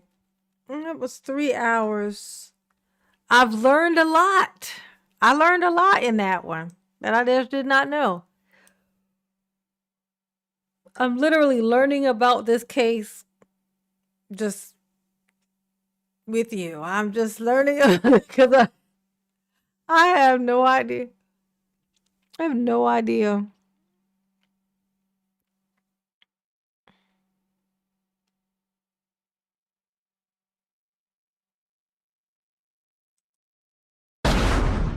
there that established that you were actually at Michael Lank's house for 45 minutes that had never been reported to the defense or the prosecution before the phone extraction had been done. On the way home, Kerry Roberts' daughter is good friends with Michael Lank. So we dropped her off at Michael Lank's house, and Mike's wife came out of the house. Him and Kerry are friends, and she, jumped in the car and was consoling Kerry and asks how the O'Keefes were doing. And, we talked to her. So Night, you Miss pulled up to Santana. Michael Lank's house on the 30th. That's never been reported, has it? I guess I never thought. Yeah, we'll stop here because I'm gonna work at 4 a.m. Ew, gross. Why would you do that? That's Much of it. Never thought about it. That's a terrible idea. God, no, I'm just playing. I'm just playing. You gotta do what you gotta do. I had to work today, which means I don't have to do it tomorrow. That part. All right, y'all. I've learned much. And now I must go.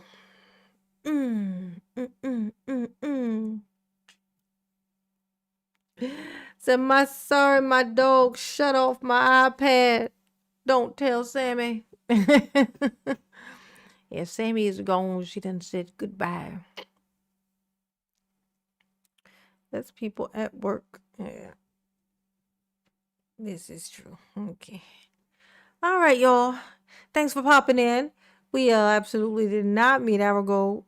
I think I got 6. Yeah, I got 6 out of 30. You know what I'm saying? But there was also only about 20 people in here the whole time. So that ain't bad in that, if you think about it like that. You know what I'm saying? I mean, then again, most of that was Sammy. Oh, good night, Lee Hamilton. Oh, do the cross examination of Trooper Paul. Trooper Paul in the first trial. Trooper Paul. First trial. Okay. Karen Reed. All right. I'll look at it in the morning and see and find it. And then I might just hop on here and get some of that. Let's see. Trooper Paul. I'll look him up. Thank you, Giselle. Thank you. Nice. That gave me 7. Actually still had 7. That's 3 minutes and 13 seconds before my time is up on my goal time. I put it at 3 hours. So I got 3 minutes and 4 seconds actually, now that I think about it. Her dog put me in timeout. Oh shit. Oh wait, is that what it was?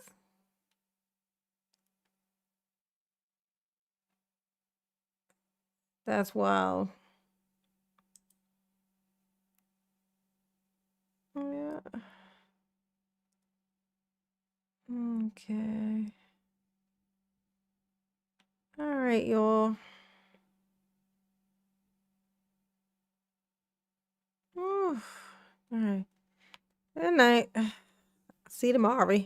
Au revoir.